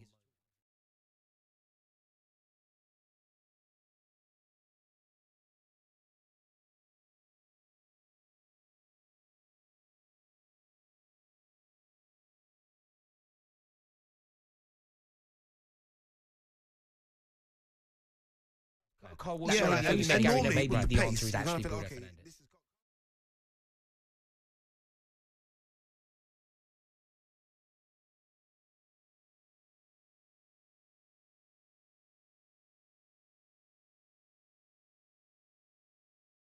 His biggest attribute was his pace, but he was also just a complete all-round brilliant footballer. Of course, and all of that's gone. Like all of that's gone. Like he's playing players off. He's playing players onside when he shouldn't be. He's being the last. He's being caught the wrong side. He's getting done in many ways that isn't simply down to a lack of pace. And I feel like he has had his Gary Neville West Brom moment. I feel like it's basically happened. Well, Pep doesn't really agree with us, although we think it's more than a blip. He puts it down to injuries. This is what Pep Guardiola's had to say about the current run of form and maybe the need to spend in January. Listen, when I have 3-4 central defenders, I need the central defenders. When I have Kovacic and Gundo, I don't need a replacement in that position. When I don't have wingers for injuries this season, I need wingers. When Erling is away, I have Oscar Bob and Phil Foden to play there. We have the same goals. This is the problem. If you tell me, no, all these players will be fine in that position, we need that, we'll go to the transfer market. But I don't know which one, because it depends. You have the 4 central defenders, I don't need central defenders. The problem, Rodri, of course. We are playing this season without the best player, the Ballon d'Or, and without the best player in England last season. Phil had played 4 or 5 games, but no more than that in his best. So how would not notice one team that play with a central defender, with a Ballon d'Or, and the best player in the Premier League during all the season? Of course it's difficult. That's actually hilarious from Pep, isn't it? It's actually hilarious. Like small violins out for you, my friend. There'll be managers in the Premier League that I think, are you? What you spent hundreds? No, but the weird thing is, hundreds he's of right. millions. No, he's not. He's right because You he should does have a have squad. That's no, his fault. That's his fault. No, That's he his fault. wants a small squad. That's his Obviously, he could have a bigger squad, but he does want a small squad. And that's his fault. There'll be managers in the Premier League that haven't spent 1/20th of what he spent and thinking, one second, we're struggling right now. No, but you know when you look at the players, that he's having to use. So, for example, Rico Lewis, central midfield. Yeah. It's lightweight, isn't it? It's his fault. Like, I'm not saying he's not a good player. I just mean, in a midfield, when a midfield can be up against such combative and robust other Ultimately, midfielders. yeah, as much as what he says is true, look, obviously, look, Rodri's out. I think Rodri's fantastic. And Phil Foden hasn't played the last couple of games, although he has played a lot this season, Kevin De Bruyne injuries, etc. in the last 2 transfer windows, he's just got it wrong, and no one talks about it. I think you mentioned this a few times. Mateus Nunes isn't that guy, unfortunately. It's not worked. Mateo Kovacic. I love Doku. He runs at you, but then there's no end. There's nothing. Savinho's been fantastic, but doesn't do anything. There's no... the stats don't back... I mean, the stats back me up here. In terms of goals and assists, he's delivered absolutely nothing. Do you know where you can really trace it back to? There have been a few occasions where they've tried to sort out their midfield, and it just hasn't worked. So, for example, if Calvin Phillips was the player that they believed Calvin Phillips was going to be, the Rodri injury wouldn't be so significant. If they had signed Declan Rice, when, you know, they were linked with Rice before he went...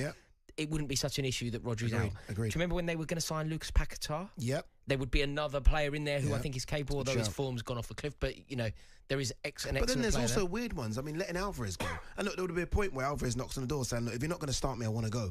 But Alvarez was always that perfect second striker to give Haaland Imagine Cole Palmer linking up with Erling Haaland. Imagine the goals and assists between Palmer and Erling Haaland. Like, think about how many goals and assists Nicholas Jackson and Cole Palmer have to one another. Imagine what that would be with Erling Haaland. All right, that's Man City side of it. I mean, again, we do think in terms of form, it's probably the worst derby in years in terms of form, right? That they'll win this weekend. Yeah, both of them. I mean, I'm talking about both clubs, by the way. Man City 1 win in 10, Manchester United are 13th, I think, in the league. So it's not great. But Manchester United going into this one, do they go into this with super confidence? Does Amorim go for it? Bear in mind, this is 1 win in 10 for City. Does he just say, okay, guys, we've got to go and win this one, surely? No, of course. Of course. There's no way that you can approach a game against Man City now and not be going for the jugular. Manchester City are incredibly vulnerable. And if you look at the Man City lineup, you basically know who's going to play because they have such a small and intimate squad. You know where the injuries are. You know that Kyle Walker is most likely to play. And Kyle Walker is a Rizzler paper away from that Gary Neville, Jerome Thomas moment. Yeah. Was it Jerome Thomas? It was Jerome Thomas at West Brom, wasn't it? That was this knowledge. Look at this kid. Get him on Mastermind. No, it was Jerome Thomas was the player when Gary Neville...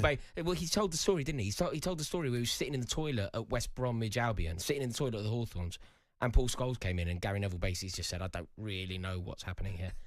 Because he knew that it was over. Because Gary Neville knows in his pomp, he sews up Jerome Thomas. Jerome Thomas doesn't touch the ball if Gary Neville's... The Gary Neville of 06 or whatever. He just doesn't touch the ball. And obviously that didn't happen. I think Kyle Walker is about to have that moment, and that moment could easily be Marcus Rashford. Yeah. That moment, look, it could easily not be Marcus Rashford, but if Rashford starts well, flies, if it happens, Rashford could effectively end Manchester City's title race. On AM, on DAB, via the talkSPORT app and on your smart speaker. talkSPORT. Welcome back to the Final Whistle Show on talkSPORT. You know, you're a football ramble blogger, podcaster.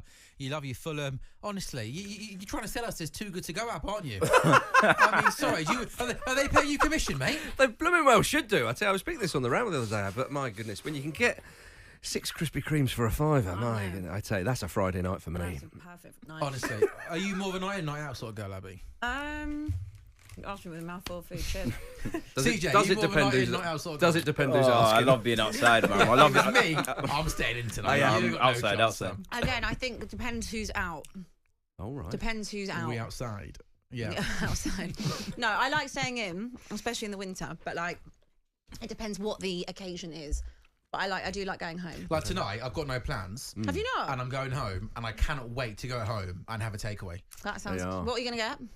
I think I'm gonna get a Thai. Like Ooh, pad nice, noodles, nice. maybe something like that. Nice. Yeah. So like the thought of going out tonight and having a pint and going into town in this weather, not for I me. agree. I'm 28, I'm nearly 30. I'm done. Well, I'm nearly 31 next month, hon. Yeah, but you look younger than 30 me. next year, but nah. Look, Marcus, we won't ask take how old it you are, from me. mate. Take it from me. Okay, you got a lot of life in there yet. Okay.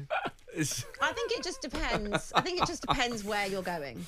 And True. the weather. Like, that's why everyone in the summer is a lot more into going out. Yeah, I know. No, hashtag great analysis, Abby. Well done. Oh, right. Honestly, Yeah. people. Did you want to ask me the question? Nothing. Hey, if it's a night out in Glasgow on a Thursday night, Absolutely you're there. not. No, Absolutely not. when there's some of that involved, the night Oh, out in is that Glasgow right? on a Thursday. Of course she Then wasn't I'm there. there. You know, she was Well, I'm obviously. not there. Oh, Ali McCoy, you're great, aren't you? Oh, Crouchy, I love you. Oh, were you there? Sorry, how much is that? Where were you Thursday night? At home tweeting, yeah? I was Carry on. actually, yeah. Carry on. Sorry, night in and night out. Night in. Oh, Charles, great save by Sir Pickford. Sorry, we better do this whole football thing, haven't we? Oh, yeah. Honestly, Night in. there's some games in the Premier League which are the good stuff. There's some games which are up and running in the Premier League. And CJ, a big chance for Arsenal at the Emirates. You saw it there yourself. What happened? Tell us. Pickford being Pickford, he's having a blinder. Could Saka have done better there? probably. Martin Odegaard's done perfect to find him. We need to breach this blue wall immediately. We're never going to beat the corner allegations at this rate. We've had 6. It's a green wall at the moment, I'll tell you. I've seen Pickford twice at Craven Cottage when Fulham have got them on the ropes, and he's bailed them out. Made a really good save. There was a Saka volley from close range, and Pickford did really well to get down low to his left and push the ball away. I've got a funny feeling we're going to see lots of Arsenal corners and lots of Jordan Pickford saves in this second period. One thing I would say is that Everton are probably one of the first and only teams I've actually seen who have picked up on the way that Arsenal set up for corners. Yeah, Fulham did it. That. We scored against Fulham, but Fulham did it, Monaco did it, and as you said, Everton have done it. But when that's your bread and butter at the moment, naturally teams are going to do that. Sure, but the amount of teams I see that don't do it. No, you're right. For example, most recently, Manchester United being one, Spurs have done it, but Manchester United being one, the amount of chances obviously Arsenal had from a corner was insane. And I thought, what have you been doing in training all week? They set up the same way for every single corner. They put the ball in the exact spot every single week. Yeah, but you said it there, Abby. It's difficult to defend. Of course against. It's difficult, but if something you're working on in training, you know how Arsenal set up for it. I think when you've got a ball coming in with that pace and you've got 5 big lads running towards it, the delivery as well. I think they're hard to stop. It's the second ball as well. Apart from just not conceding corners, I'd like to know how you actually stop them.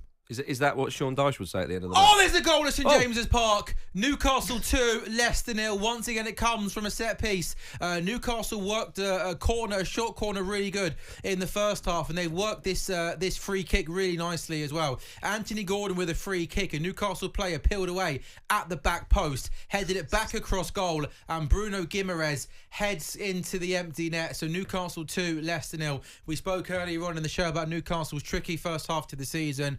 This would just not ease the pressure, and I don't think he's under pressure where we're talking about a job being under threat, but it'll be a big 3 points for Newcastle, and that's Marcus. They worked that set piece really nicely, don't they? They did, yeah.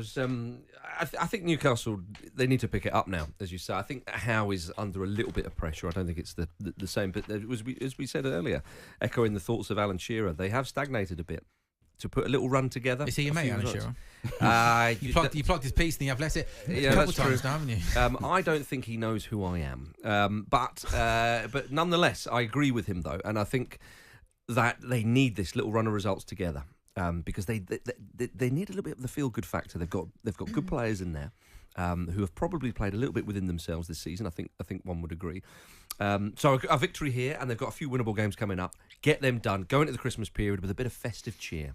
They are checking, by the way, an offside for that Newcastle goal after us waxing lyrical about Newcastle. I think they're just seeing I think they're checking whether Bruno's offside. I'm not sure they're checking whether Lewis Hall's offside, who headed the ball across goal, or whether Bruno's offside. The goal's going to count, so everyone's onside there. Look clearly onside. Liverpool have got Diogo Jota on the bench. He's missed the last couple of months because of injury, so there's an option for Liverpool off the bench. CJ, I put this to Joel Bayer last week, didn't I, Abby? And he got a little bit touchy when I maybe suggested that one of the reasons why Arsenal haven't got to that next level, which they got very close to, which we know and acknowledge, is because the players off the bench are nowhere near to the same level as Man City. We know Man City spent a ridiculous amount of money, but is that a fair assessment where in a game like this where it's goalless and you need that goal, that a bench of Tierney, Kiwior, Partey, Trossard, Jorginho, Jesus, Sterling, Ranieri, whilst there being some good players on that bench, the lack of real sort of world-class options off the bench is something that City have got,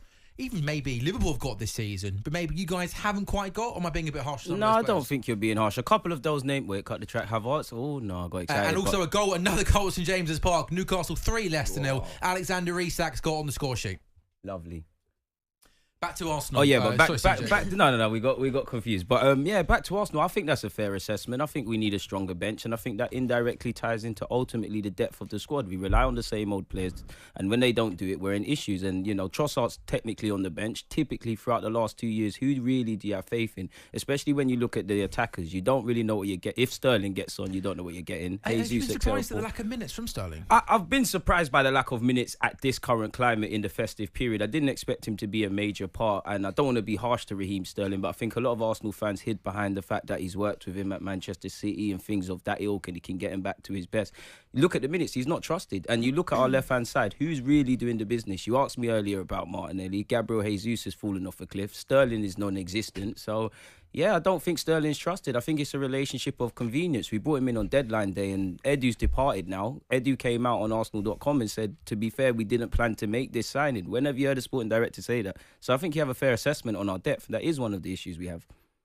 I think that you're right. I think Arsenal need a little bit more quality on the bench, but they have had players that you've mentioned there let them down a little bit. Jesus, as you say, is not having it. Sterling, it's not really. He ain't even been having a chance, really. No, indeed, yeah. Whereas, I mean, you say Liverpool have got strength and depth. They do, but look at their bench today: Kelleher, Endo, Núñez, Chiesa, Elliott, Jota, Konza, Morton, and Yoni.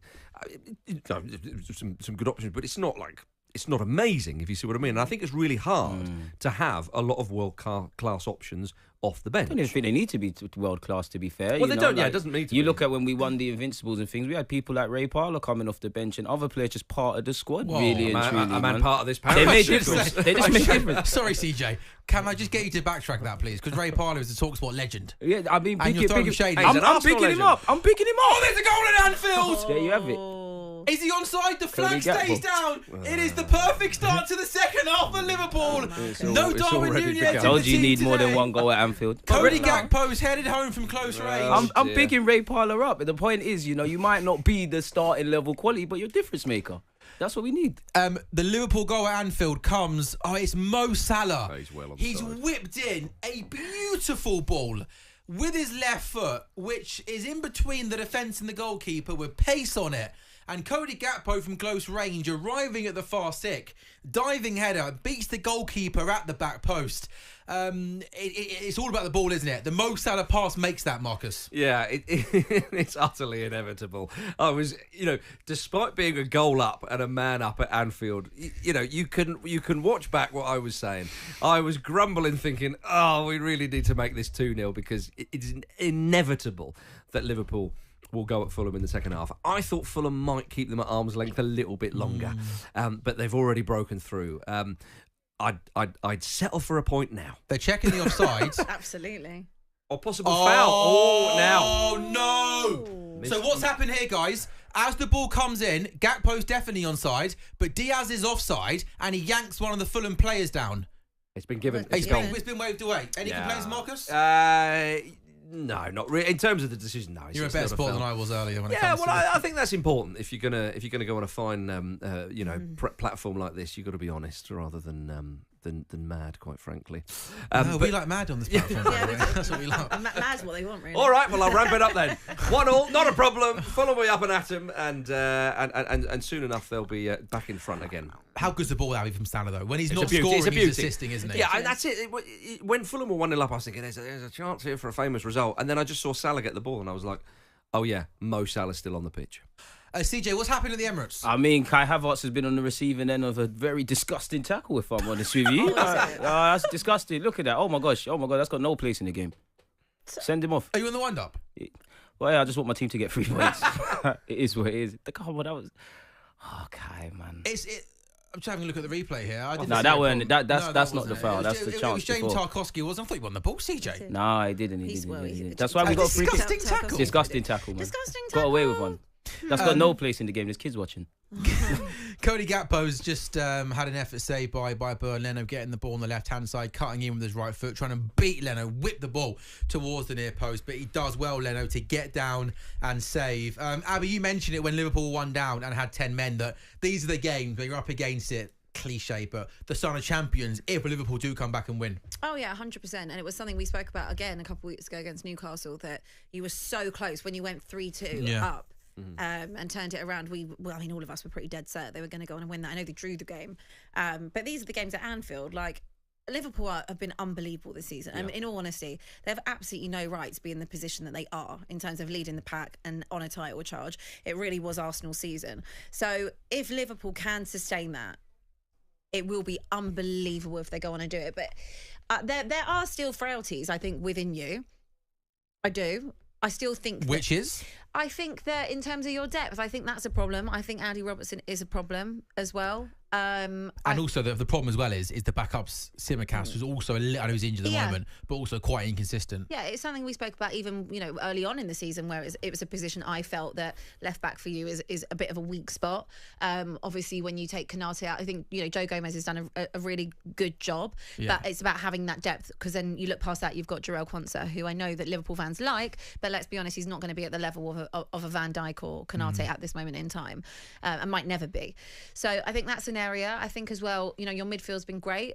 It has, but I think you all wanted extra in that. I know you had Chiesa. I know he's been injured. He's on the bench, but maybe you need a little bit more. Zubimendi. Well, they want to Zubimendi, yeah. Is that an area you look at in January? I think you just need slightly more, and then I'd feel confident that you'll definitely win the league. So Liverpool 1, Fulham 1. Cody Gakpo equalising for Liverpool just after half-time. And, you get to this point of the season, CJ, where you went into today's game against Everton, 6 points behind Liverpool, and Liverpool have a game in hand. But it almost feels like we're at a stage where every game for Arsenal is a must-win, right? Every game for Arsenal and everybody that's chasing you lot is a must-win. The minimum you can do is win your points and hope Liverpool slip up, like many people thought prior to obviously you lot getting back in the game. It's out of everybody's hands. As Abby said, piggy banking off that, Liverpool might have question marks, but they deserve where they're at this moment, and Onslaught and Liverpool are flying. So yeah, the minimum we need to do is just keep collecting points and hope Liverpool drop points, and we can take advantage of such. Yeah. And Chelsea. And Chelsea, well, Jason, don't tell Jason, can't do that. Do you see any way forward, Marcus, that Liverpool don't win the Premier League come the end of this season? Yeah, I think that Arsenal and if indeed Chelsea are in the title race, they require snookers, and it means Liverpool having a blip. Don't let City get away with this as well. They're still in this. I agree. I was just about to say that as well. I don't think they are, but if you want to mention that, they're the defending champions. But either way, Liverpool need to have a blip, and the way they're going, it doesn't look like that at all. When Fulham were 1-0 up, as I say, red card, you just thought if Liverpool turn this round, which I think most people would have probably thought they would, that will add even more fuel to this runaway freight train that is Liverpool Football Club this season. Especially if Arsenal drop points as well. Exactly, and I think that Arsenal, and they need to be perfect.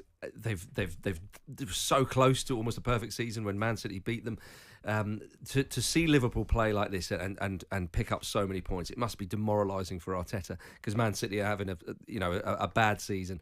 Liverpool have picked up incredibly under Arne Slot, and Liverpool, not only could they win the Premier League, they could win the Champions League as well. I mean, it could be a very, very special season for Liverpool. It really, really could. It would be remarkable to think that they wouldn't win. I would go as far to say at least one of those trophies. They are the form team in Europe. If you look at if you widen this to European football, there's no team in Italy that could lay a glove on them. I would say Bayern are scoring goals and whatnot, but I'd still say Liverpool are better. You go to Spain, Barcelona are not the Barcelona we've seen for a while. Real Madrid, okay. They always pick it up, don't they? But look at what happened to them at Anfield. So for me, Liverpool in pole position for the Premier League, expect them to do that, and right now favourites for the Champions League. Liverpool, though, this afternoon, drawing with Fulham. Kenny Tete is going to come off, Marcus. He's been in some pain for the last 5 minutes. He's gone down a couple of times. Tete is coming off. Castagna's coming on in his replacement at right back. I think CJ, I saw, was it Wanyeri's getting ready to come on for Arsenal? Ethan Wanyeri and Jorginho look like they'll be coming on, which is needed. I must admit. For who would you take off? What are the changes would you make? Naturally, when I see... I wouldn't mind Ethan coming on for Martinelli. I don't know if that means Odegaard's going to come off. For Jorginho, is he going to sacrifice Moreno? I'm not sure. I must admit, I want to see Raheem Sterling. I want to see a bit more direct pace in behind, really. Kind of like what you see with Saka then. Or Saka did getting down the right-hand side as he put the ball across the face of goal. Pickford does well, clears you with his right boot. This Pickford guy, man. Oh, and Newcastle got a fourth at St James's Park. Oh, Jacob Murphy's got two. Fair play, Jacob Murphy. I know he's a player that's come in for some criticism over the past sort of year, 18 months. Sort of people saying he's maybe the sort of player they needed an upgrade on. But Newcastle have cut through Leicester way too easily here. Alexander Isak, normally the goal scorer, lays on a beautiful pass for Murphy, who gets the ball on the right-hand side in the box. He's still got a lot to do. And he goes across the goalkeeper and fires the ball into the back of the net. And Leicester better be careful here, because there's still half an hour left to play, and they're 4-0 down. Isak with a really good ball to Murphy. And, in fact, I think Murphy, that goes through the goalkeeper's legs. I think the goalkeeper, Danny Ward, won't want to see that again. But yeah, Isak takes the ball, attacking the Leicester defenders, picks the pass out, and Murphy's finish, I think, goes through the goalkeeper, doesn't it? We'll see better from this angle. But yeah, I don't think Danny Ward covers himself in glory, with that finish. Arsenal continue to attack out of the Emirates, but it's still goalless at the Emirates Stadium. Newcastle cruising against Leicester, winning by 4-0. Ruud van Nistelrooy will be his first defeat as the new Leicester manager. A chance for Wolves to try and get back on level terms against... A chance for Ipswich, to make it 2-0 against Wolves. A great ball fizzed in from the right-hand side. Looked as if the lap was going to tap into an empty net, but a real good piece of last-ditch defending. Ipswich, I don't know what you guys have thought about Ipswich this season, but Abby, they remind me of a little bit of Luton last season. You know, Luton against even some of the good teams. It felt like they were winning it. Almost every game I watched them play last season, they were winning. Yeah. And then every game I watched them play, they wouldn't end up winning the game. Maybe Ipswich have been quite similar. I feel like they've got themselves into lots of good positions in games this season, but almost every game find a way not to win. Yeah, I totally agree with you. I would argue that I think they have got that same physicality. Maybe they've got a little bit more technical quality, I'd say, than maybe Luton had, but what physical attributes that Luton had was what brought a game to people last year. And there was the game against Arsenal where obviously Declan Rice scored in the last dying seconds when Luton should have had something at that game. The game against Spurs last year, they should have had something out of. The game against Chelsea as well. They took them really close. I know Chelsea ended up winning that too. I think with Ipswich, part of me thinks they could actually stay up. Because I do think that there is a bit of quality in there, whether that is Amari Hutchinson, whether that is Delap as well. Yeah. So I do think there are positives to Ipswich. It's just learning to sit in and dig deep, especially in those home games, and getting yourself over the line. And I think the difference between maybe someone like them and a Leicester, who I think under Rudd, they potentially will escape the drop as well. Even though they haven't maybe got as much, young talent in it, what they have got is players that have played in the Premier League before and maybe have been in a relegation battle and will know what to stay up. Whereas maybe with Ipswich, they might not have that. But I actually hope they do stay up, because I think it's something nice and exciting for the Premier League to have that type of team stay up. Well, this is another game, isn't it, where they're winning. 66 minutes gone, they're 1-up at Wolves. The Arsenal substitutions, you said that Jorginho and Nwaneri were coming on. The two players to come off, Rice and Odegaard.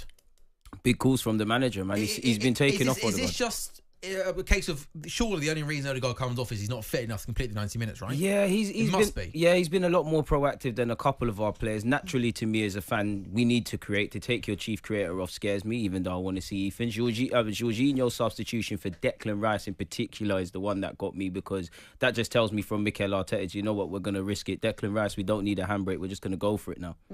I think it's also to do with squad rotation, because it's something that obviously Spurs have lots of injuries as well, similar to you. And what I would say is they're doing the same with Maddison and Kulusevski. So one is playing one game, the other playing the other game, and rotating and taking them off when they can. And that's because of how many games there are. I always think Maddison comes off a lot because I just don't think he's been in good form. Well, that too. But, you have to rotate your two creative players, obviously not probably at the level of Odegaard, but your most creative players that are going to be able to change a game for you.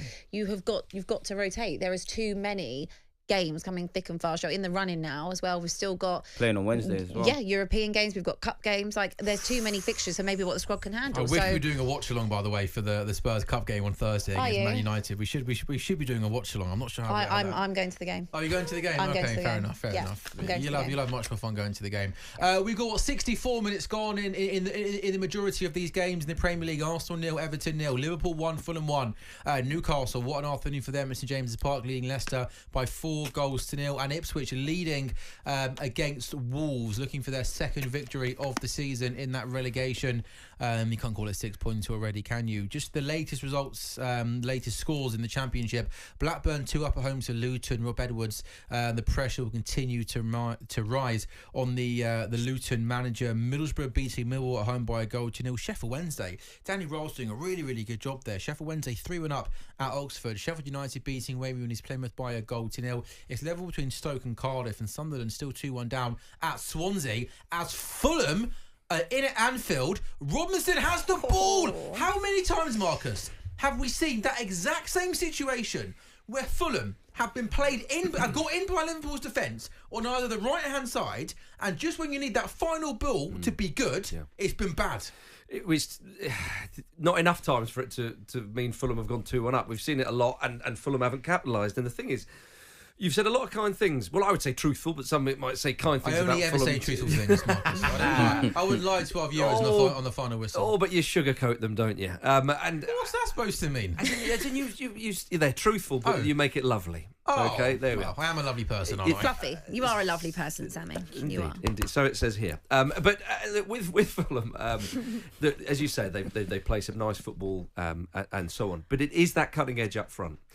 And really, and I don't want to sound like a jilted ex-lover, since Mitrovic has gone, Fulham haven't quite had that. And my goodness, I missed the big Serbian. But it's strange. You've had spells where Rodrigo Muniz has been in good form. So Muniz had a real and also, someone was on the Fulham bench. I saw it in the background. And, you sort of know who that is. We've got to check the team. And then I saw Carlos Vinicius is still at Fulham. I thought he might have left 4 years ago. Yeah, I mean, he's been out on loan. I mean, he will always be loved for... Indeed. This is a real Tottenham legend. Oh, hello. See, there you go again. Robinson has the ball in space, and he's not made. I wouldn't blame everything on Robinson. That one was poor from him, but he's having a good season. And Vinicius will be a Fulham legend for scoring a winning goal against Chelsea in the Premier League. It had been so long since Fulham had beaten them. But going back to the point is that since Mitrovic, the number 9 duties, if you like, the best Fulham centre forward in Premier League history, right? Lewis Saha might argue with that. But Brian McBride, I mean, what's your beef with Brian McBride? There's an absolute. Well, I hadn't finished. There's absolutely no beef with Brian McBride. In fact, I'd love to have some beef because I reckon he could do a mean barbecue if we're honest. But in terms of Fulham here and now, Raul Jimenez, you mentioned Muniz, and obviously Vinicius have had their goes. And Raul Jimenez is the starting striker. He's no spring chicken. I think he's a delightful player. He's got a lovely touch and can bring moments of magic, but again, it's that inconsistency and that ruthlessness that lacks, as we saw in the first half with that chance. Fulham need a kind of Mitrovic level striker if they really kind of want to kick on. And there you go again, another ball across the face of the Liverpool box. Fulham have responded well, by the way, since that Liverpool goal. They've remembered that they are a man up. Would you take a point here? Even with 10 men, Liverpool. Do you know what? I think you'd have to. Yeah, I think you would. But if of course you would. Yeah, you with would. 10 men. Yeah, I'm sorry. You take anything at Anfield. Yeah, exactly. If Liverpool went down to 9 men, then maybe I would think, come on, we need. Yeah, how low do you have to go? But I think with Fulham, it is that quality centre forward that they're lacking. Now, of course, a mid-table Premier League side, to keep hold of to get a quality centre forward is difficult, right? Because they are pretty much a premium. It's the hardest thing to do in the game. Score goals. Exactly, yeah. And even if a player has a good season or a decent enough season, boom, they're snapped up, because you can't keep hold of them, which is why Mitrovic was a perfect fit for Fulham. So Raul Jimenez, he's certainly improved after the head injury he had, and his confidence was shot about that. This season in particular, he's putting himself out there, putting it about, a bit more physical as well. So they're getting more of a tune out of him. But great against us as well. Yeah, he was. Yeah, great. What a finish! And that's what he can do, right? What a finish it was against Arsenal. But Fulham need that. That probably in the summer, I would have thought they need to go after a player that they think can get them 15 goals plus in the Premier League. But I mean, I sound like every other mid-table side, What can Fulham do this season, do you think, league position wise? It's finishing 7th, the aim, like to get into even as the Conference League. I think that would be a fantastic finish for them if they finish 7th, because it's so tight in there, isn't it? I mean, you lose a game, you can drop all the way down to 13th. I said you were 10th going into today's game, but you're only 4 points off 4th place. I think you were 6 points off 3rd place, and you were 10th. Yeah, I will concede now. I think Champions League football is probably beyond them. Fulham on the counter-attack here at Anfield. Harry Wilson. Yeah, again, it's a poor pass. It's literally terrible in the final third. Harry Wilson gets in on the right-hand side. He's got so much space, so much time. He's got 2 guys making a run. And the ball is absolutely appalling across goal, which goes absolutely nowhere. Yeah. It's rubbish. I mean, I praised Fulham's technical quality earlier on in the show. I think your technical qualities let you down in key positions, key areas in this second period. And first half as well, to be fair. They've got the technical ability. It's holding your nerve now. Yeah. It's thinking, right, we're at Anfield, we're a man up. Okay, they've responded well, as I said, since the equaliser. I thought this is going to be a Liverpool bombardment. Fulham are now on top. They have to score. And you got a corner as well. They have to score because in the last 10 minutes, whatever the score, Liverpool are going to go for it, and you're going to be defending the Alamo. So Fulham right now, this is a crucial period of the game. They've got to score. It's a Fulham corner, which is a poor corner. It doesn't even beat the first man. And now Liverpool could be on the counter-attack. It's 4-on-3. Szoboszlai breaking with the ball. It's Salah. That's a lovely ball. Oh, Salah tries to go with the near post. And it's Showed not he's human. It's not his best effort. I thought he was going to go across goal. A really good counter-attack from Liverpool. But Salah tried to beat Leno at his near post, and he just doesn't get anywhere near enough. The accuracy is away from goal. A chance for Arsenal, the Emirates as well, but the final ball's poor. CJ, 71 minutes gone. Yeah. It's still goalless at the Emirates. Tranquillo. This feels, Abby, like a big 20 minutes in Arsenal season on the back of drawing to Fulham last week.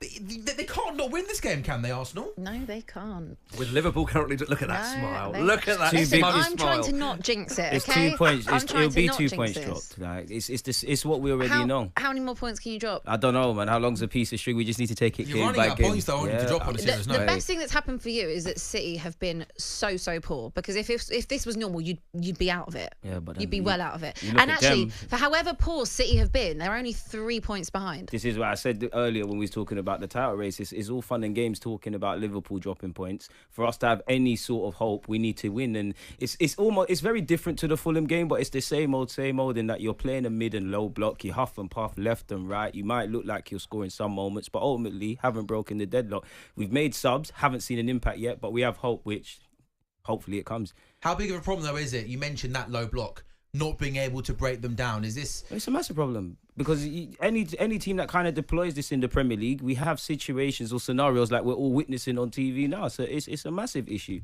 There needs to be some change in Mikel Arteta's system at times to break things, whether that's movement or more intricate players. 20 minutes left in these games, so a lot can change. Absolutely. But, Abby, Chelsea fans, Rory Jennings is going to pop in the studio very shortly and join us for 20 minutes or so. Wobie with a shot, which has gone my head. Chelsea fans are going to be watching these games unfolding right now, thinking, hang on a minute, this could be some day of football for us. Yeah, absolutely. This is, look, the run-in is going to be crazy. And with the amount of games, with the amount of squad rotation, how thin squads are, we're going to see loads of crazy results, I think, even over, the whole Christmas period. This is not necessarily a crazy result, especially when the Arsenal one in particular. Really? Well, if you have a look, like you said, they have struggled. They have struggled historically against Everton. Of course, it's a game that they should win, absolutely, and they still might. Fulham away is like these are the games at home, which they should be winning it. They should be winning it, especially when you look at what Manchester United did to them a few weeks ago, and it's really more of an indictment on Arsenal, but. Let's just give it another 17 minutes. Marcus has popped out because I think Roy Jennings is going to come in. But as he does that, Mill Smith-Rowe's coming on Fulham. Kind of surprising Mill Smith-Rowe didn't start for Fulham today. He's been one of their best players this season. So we played 73 minutes at Wolves, Ipswich, Newcastle, Leicester, and Arsenal, Everton. A bit behind in that Liverpool-Fulham game because... there was that red card in the first half, so there was lots of time added on. But Emile Smith-Rowe has come on for Fulham. Leandro Trossard is going to be the final change for Arsenal, the fifth and final substitution.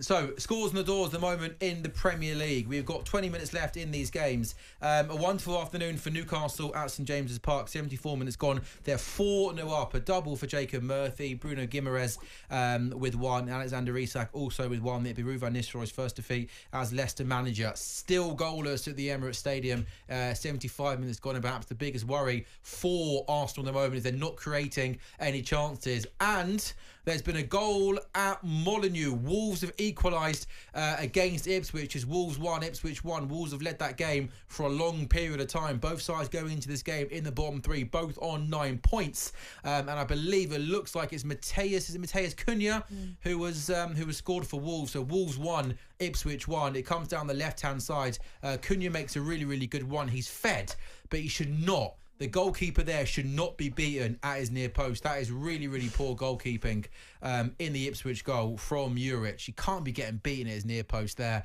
But Wolves are back on level terms. And no surprise, it's Mateus Cunha who scored for them. Wolves 1, Ipswich 1. Newcastle 4, Leicester 0. Liverpool 1, Fulham 1. Arsenal 0, Everton 0. Rory Jennings has popped into the studio to join us. Rory, afternoon, my friend. How are you? There's no red light. I am very well. everything is kind of going to plan here because Liverpool are currently not winning and Arsenal are currently not winning. With Chelsea playing tomorrow, I'm feeling slightly optimistic. Yeah, well, I just said to Abby, this would be the perfect day for Chelsea. Well, I think it's getting to the stage where most Chelsea fans, we're always quite reluctant to have the conversation around the title race. You're think that we scared, want. aren't you? Yeah, I'm Surely scared. I'm you're not sure I'd go with the word scared, Sam. I think slightly full of trepidation. That's scared, isn't it? I just Trepidation, don't think that we're ready to have that conversation. But if Liverpool are dropping points at home to Fulham, if Arsenal are dropping points at home to Everton, then all of a sudden I think it becomes almost impossible. If we beat Brentford, who have been a real tricky team for us over recent years, if we beat them, then I think that we're going to have to at least consider it. Jason Cunningham was with us in the studio early, Rory. He said that it's the Chelsea title-winning teams that he's seen in the Premier League era. A world-class goalkeeper in Czech, a world-class centre-back in John Terry. Is it the defence is just not good enough, not solid enough to win a Premier League? I think most people who are reluctant to have a conversation around Chelsea winning the league, that would be the motivation. Generally speaking, it was a Sir Alex Ferguson thing, wasn't it? The adage about goals winning games and defences winning titles. If you adopt that policy, which I think is fair to, I think every single team that have won the league, if you look back over every single team that's ever won it, iconic goalkeeper and iconic centre-half. Chelsea don't have an iconic centre-half and we don't have an iconic goalkeeper. You could actually go further if we're being brutally honest. We don't have a particularly good centre-half and we don't have a particularly good goalkeeper. So we'd have to be making history because who would be the worst, apart from, say, Robert Sanchez wins the league, who is the worst goalkeeper to have ever won the league? Maybe Jens Lehmann? Well, I'm not that he's a bad keeper, but maybe Kasper Schmeichel at Leicester. Yeah, maybe that would be where I was Yeah, going to go with it. But obviously, strange things do happen. I mean, Chelsea is not as strange because of the history of Chelsea compared to Leicester, and obviously the amount of money that's also been spent. But I think obviously very early on in this new Clear Lake tenure, it's not expected. But I feel like all of you are playing down the fact that you are technically in a title race, because if Arsenal are in it, then you have to put yourselves in it. Do you know what I think the criteria for being in the title race is? You have to ultimately be able to see the team winning it. And at the moment, I still, if you just boil it down to really simple conversation, can a team with Robert Sanchez as the goalkeeper win the league? I would have said no to you prior to some of the form that we've displayed. Just because over history we've been taught that you have to have a top-class goalkeeper to even have a chance of winning the league. And you're right, the centre-backs as well, Colwill, Fofana, just not.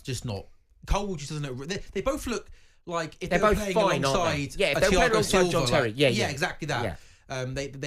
They're like, it's what happened, when we partnered, say, Gary Cahill with John Terry. Gary Cahill was elevated and the standards elevated. But like with Liverpool and Van Dijk, whoever plays alongside Van Dijk looks really, really good. Yes, as soon as he's out of the team and the other two play, it collapses, doesn't it? Yeah.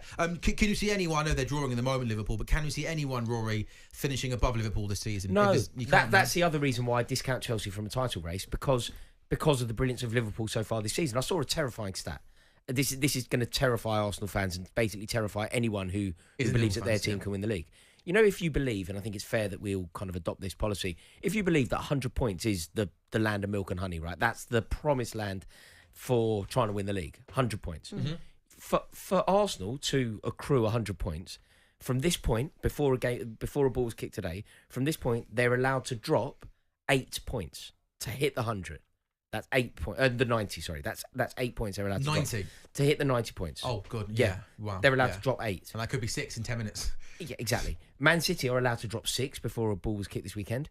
Do you know what Liverpool are allowed to drop? 17. Yeah. How can anyone? Yeah. They have cushion. It's beyond a cushion. When you try and create a cushion between you and second place, it's not a cushion. It's a mattress. It is, isn't it? I love a mattress. Who doesn't? CJ, you're normally very loud in this studio. You're going quieter and quieter and quieter. Into the 80th minute now, still Arsenal over 2-0. And every time I'm looking up at the game on my TV, it looks like an Arsenal team that are short of ideas. Is that fair? This is the thing. We don't really have a plan when we get punched in the face. Sorry for sounding extreme. Mikel Arteta has shown me a manager that can plan for every eventuality until you break into a stubborn... You're playing against a stubborn unit like Sean Dyche's side. We're going side to side. We're putting the ball into the box.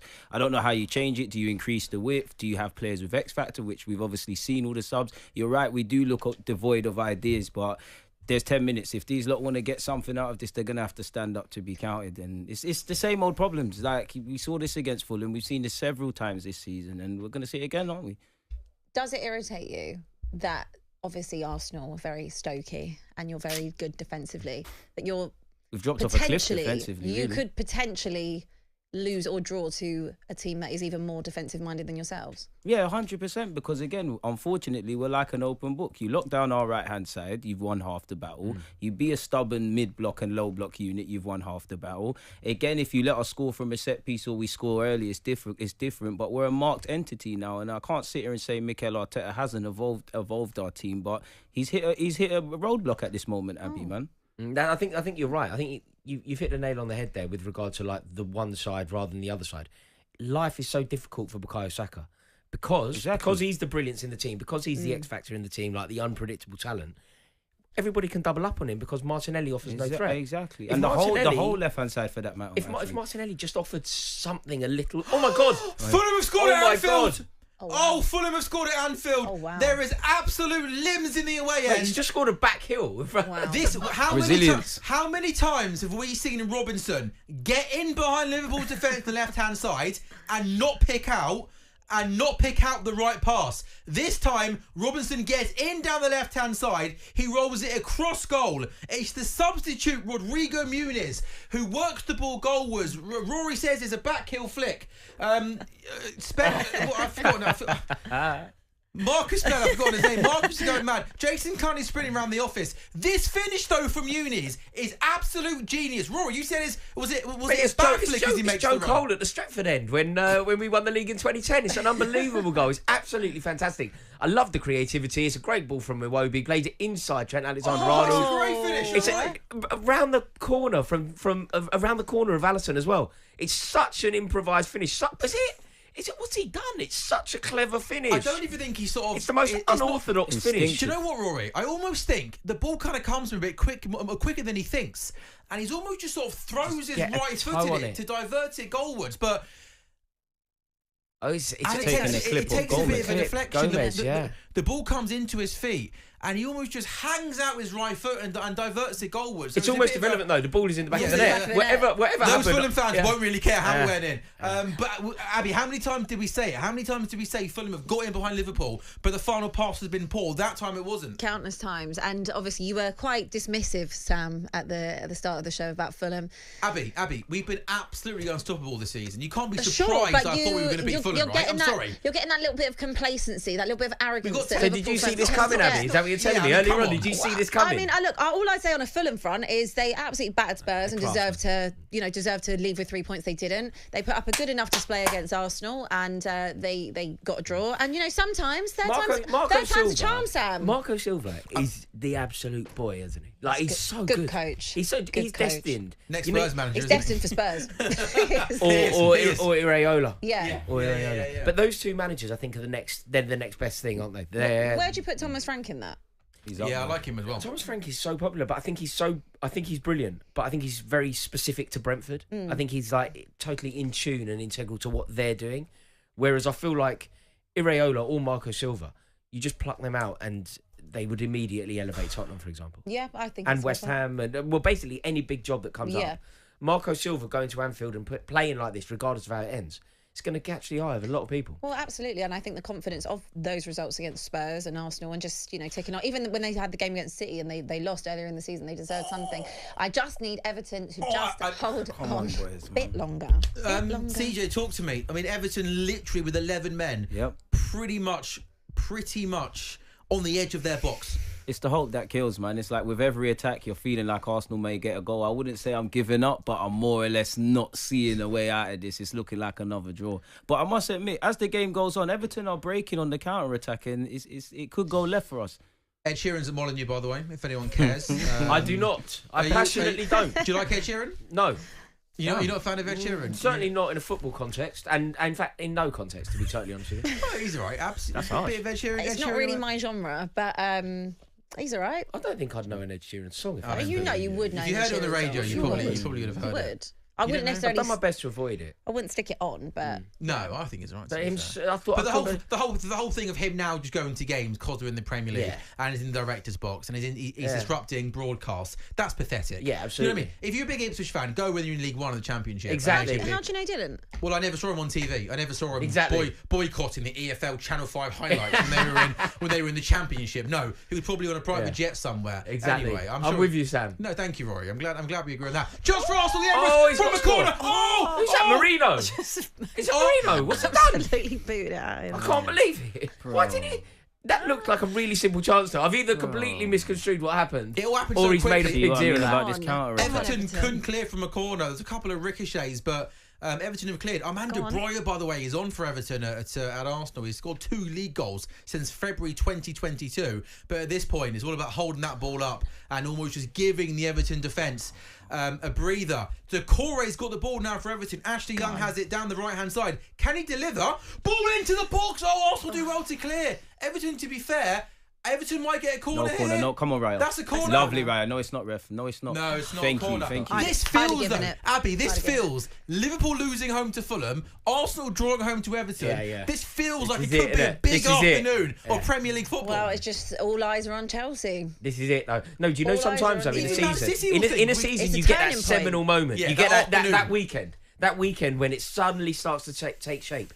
This could be it. Liverpool losing at home to Fulham. yeah, crazy. with 10 men Although I suppose the last time Liverpool lost at home, think about the run that they went against Forest. That's Yeah. we went on a great run after that. CJ, Arsenal struggling to create chances at the Emirates. Why is that? Out of ideas now. Out of ideas, devoid of ideas. Clearly, panic has settled in within these players and they can't see a way out. And as I said when you asked me that before, what's starting to scare me is to get on forward.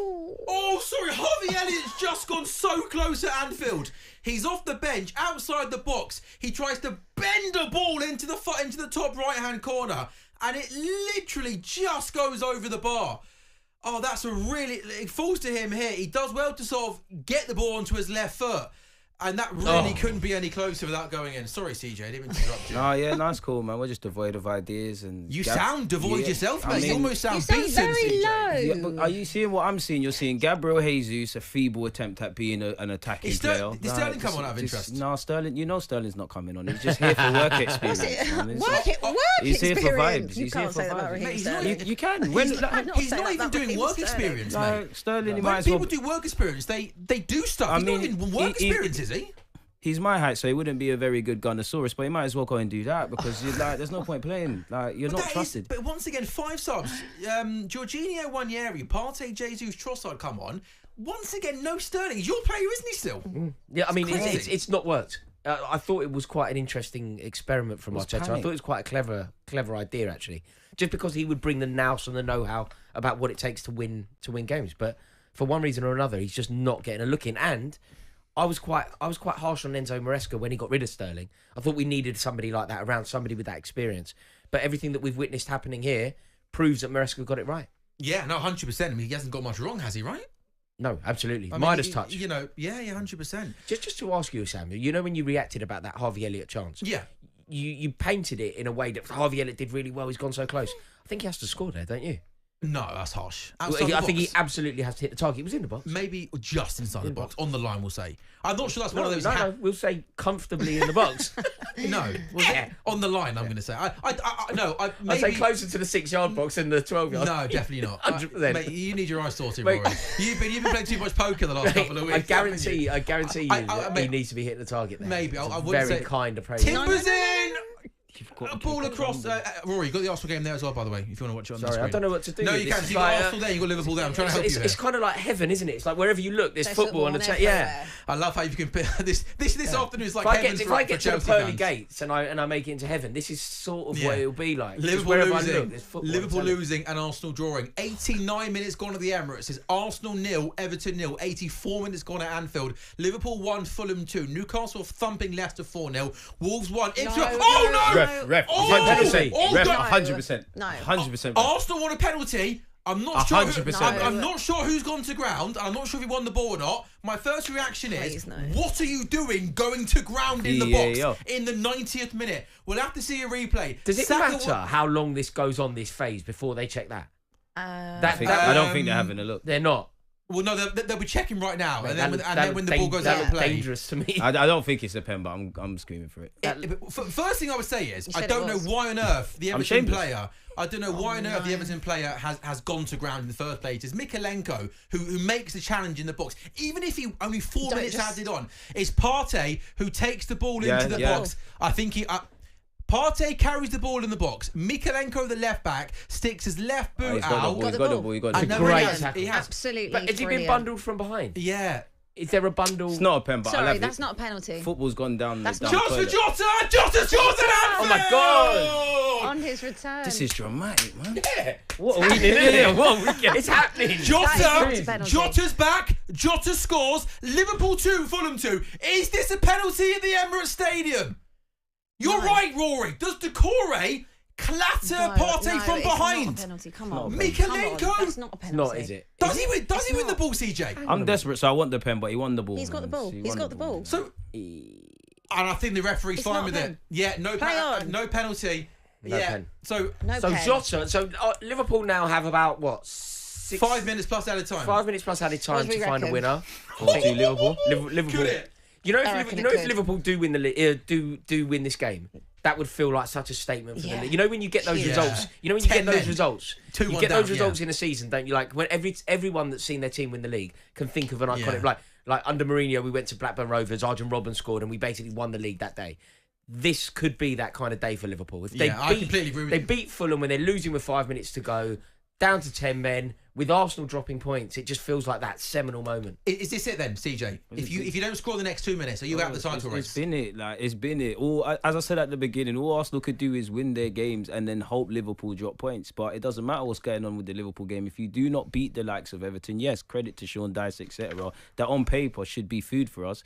We end up in this scenario. Anytime it's out of your hands, you can't have hope. So it is what it is. And Everton got a corner, by the way. Yeah. In the 93rd minute. Everton have got a corner please. at the Emirates Stadium. Big James Tarkowski is in the box. Oh, this will be so funny. Beat it the first man. Good. It would just beat be the first man. No, it won't. Just beat nothing the first I want man. more, really. Nothing I want more. Literally nothing in the world. No, nothing. It's all I want for Christmas. An Everton corner in the 93rd minute. It's a lofted ball. Tarkowski. That's such a bad corner. I hate those corners that are floating like that. Whip it. But when it floats, you need a header and another header. You're not going to score with the first header, are you? Because there's no pace on the ball. The problem, Sam, you need a header and another header rather than just a header. Just a header. That Harvey Elliott one, though, that was on the edge of the box. That's really rattled that Harvey Elliott one, hasn't it? Unless my eyes have gone. If my eyes have gone, I apologise. Yeah, it was the most generous appraisal that I've ever heard from you. It really was, yeah. Like he blazed it about 6 foot wide, and you went, Rory, "Oh, he's done well, Harvey Elliott." Rory, he just went over the bar. He didn't blaze it 6 feet wide. Blazed it 6 feet wide. That I'm not having that. He did okay. You'll watch that again tonight, and you'll say, "Oh God, Rory was right." The great thing about doing this show, you haven't got to watch the match of the day because you watch all the games. Yeah, it's overload, isn't it? I haven't seen Gary Lineker once this year. It's been great. I only watch it when Spurs wins. That's not often either. You'll get to watch your first match of the day. Into the 94th minute, Arsenal have a throw. CJ, mate.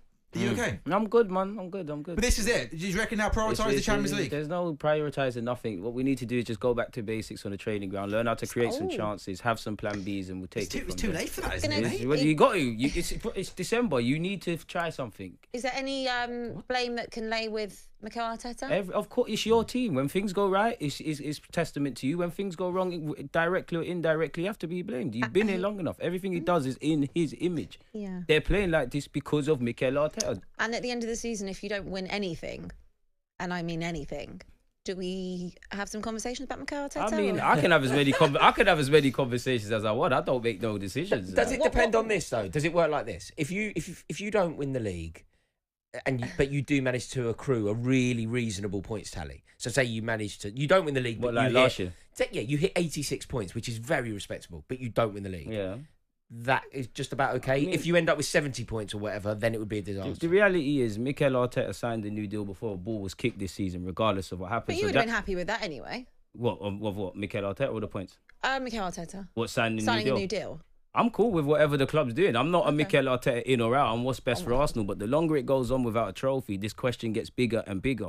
And it doesn't look like the Premier League champs is going to be attainable. Ref, I hope you're adding on time. It can't be 4 minutes. We've had too many delays. We played 45 seconds over the added time. And at the moment... Let's just play to Arsenal score, man. I don't think that's how it works, CJ. It needs to today.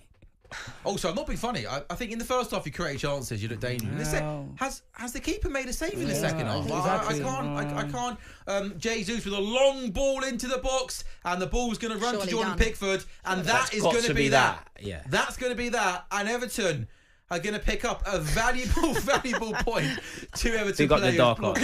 That's just being clever. He loves it, Pickford, doesn't he? Yeah, of course he does. Of course he does. He deserves his clean sheet. He's celebrating. He was good. He's been good today. Really good. In that first period. And that's it. It's full time at the Emirates Stadium after last weekend's draw at Fulham. Arsenal backed that up in the league with a draw against Everton at Anfield, by the way. 9 minutes of time added on at Anfield, and Liverpool have got a corner. 4-2 Liverpool 2, final Fulham score. 2. I'm going to get CJ's thoughts on Arsenal shortly, but Liverpool have got a corner in front of the Kop at Anfield. I'm scared to analyse this in case Rory shouts at me for my Harvey Elliott analysis. All I'm suggesting is be fair. Just because you like Harvey Elliott doesn't make it a good attempt. I thought he did okay. Liverpool corner. It comes to Salah. And Salah, Ipswich! Oh wow! At Molineux Stadium, unbelievable scenes. Ipswich, heartbroken last week against Bournemouth, where they conceded 2 late goals. But what, into the 94th minute? The 94th minute. Ipswich lead at Wolves 2-1. Look at the faces. Mate, Gary O'Neill. It's done. That's it, isn't it? Done. Well, because do you know what? Do you know before the ball was kicked in that game, I basically decided that whoever loses that game gets relegated. Oh, do you think? Yeah. You think Wolves go down though? Yeah. Unless they make some mad changes. Well, look, they're gonna sack him. Like, I think if he survives this is wild. Because I didn't think he'd survive Monday. I can't believe it. Ipswich are wicked, aren't they? I like They've Ipswich. gone away to Molineux and Unbelievable. That it's a corner. such a bad goal to concede if you're a Wolves fan. So easy. Oh God. So easy. So easy. Just hoist it into the box. It's a ball into the box and it's headed home. I think I'm trying to have a look at who gets the final touch. I think it's Dara O'Shea, the number 26. No, it's not. Apologies. It's number 14 who heads the ball into the back of the net. Absolutely incredible. Right at the death. Last minute goal. Wolves It's what you won, were Ipswich saying 2. about the whipped corner rather than the floated 100%, corner. 100%. Because you need one header, not I know, two. exactly. It is absolutely incredible. So Wolves 1, Ipswich 2. Does anyone here think Gary O'Neill's going to get sacked, by the way? Yeah, I think he's gone. defo. Massive chance. Do you know when it went wrong? You know when there was that sort of riot and his players were falling out with the other players and arguments and Sean not a good look, Derry is it? involved. Yeah. Not a good look. So it is Jack Taylor who has won it for Ipswich Wolves. It's finished full time now at Molineux. Wolves 1, Ipswich 2. And fair play to Ipswich, by the way, because we said, didn't we, earlier on in the show, we've seen them play lots of games this season, play well, deserve a win, and not get a win. And also as well, look at that in the away end there at Goodison Park. There's a banner for Kevin Campbell, former Arsenal Everton player, of course, who sadly passed away recently, and both fans paid tribute to him before the game, and Everton fans paying tribute to him in the away end after the game. The Everton fans celebrating that. Like, Charles Van Dijk! Oh my goodness me! Nunez! It's not over. Jota! It's got to be a shot on goal. Is that Diaz? It's Jota. Oh, it's still in the box! Oh my goodness me! Oh, how's it gone in? You've got to come out to go in. no, You've That got was to like come out. playground This football. is, yeah, come Got on. to come out to go in. God, how is that not just laid back? Surely Luis Diaz there just has to lay it back. Look when this ball falls to Van Dijk here. It looks like he's Oh, got... it's a it great is- cross. I think it's Anthony Robinson coming who, over. By the way, Yeah. is an unbelievable left back. He'll be a And Liverpool Liverpool player should next sign season. him. It's incredible. The block to stop the Van Dijk effort is absolutely Yeah, 'cause incredible. that's a goal. Yeah. That's a goal. I thought the net was gonna bulge. Here we go. Look at this. Oh no. Oh, it's all kicking What's off. happening at Molineux? Oh kicking no, off. this is messy. What did happen? Yeah, I didn't. Tell us, I didn't see it. What happened? Nori was being dragged away by Craig Dawson. That's all I saw. So I'm not sure if once again there was some shenanigans between whether it was the Wolves players and the fans, but Craig Dawson That's had over, innit? to Yeah. physically It's over. drag Finished. Nori Well, off we the saw pitch. what happened with Lamina, wasn't it, the other night? Yeah. You know, Stripped him Yes. of the captain's band as Yeah, well. just Yeah. it's not a happy place at the minute. They have to sack him. It's they over. have to. Because even if he's a good manager, once it's gone with those players are clearly Yeah. not buying into him. They've clearly got issues with him. It voices. is over. Need to have something fresh. Yeah, new fresh up. ideas. Yeah, where do they go? What's the answer? Yeah, I don't know. I'm I not mean- sure what sort of manager who's they you go think you for? press- Do you go for an old school kind What, of for David Moyes? Oh, I tell you what. Like, keep him up. I Probably. tell you what. I'm Keep not him being up. funny. Is that what you were thinking? I don't think David Moyes would touch that Wolves job. Depends how much Do they you offer think? him, Sam. It would Money keep. talks. I reckon it would keep him I up think there. David Moyes has got a lot of credit in the bank, given winning a trophy at West Ham. I'm not sure David Moyes would. I think he has got a lot of credit in the bag. I think people are very aware of what he did, but I don't necessarily think that many clubs would be thinking about him for their Agreed. future. I think people turn their nose up at David Moyes, and probably maybe for the wrong reasons. And he will never get, like a bigger job. For example, I don't know, say Postecoglou gets sacked, he's obviously not getting a look in for the Had his Tottenham chance job. at United. It's finished. Exactly. It will only be clubs in the struggle For zone. example, David Moyes could go back to Everton. Yeah. And Yes. he could go to a Wolves. It's whether or not yeah. they choose to do it. But I can most likely I could see him going back to Everton after Sean Dyche. No, I think that's fair.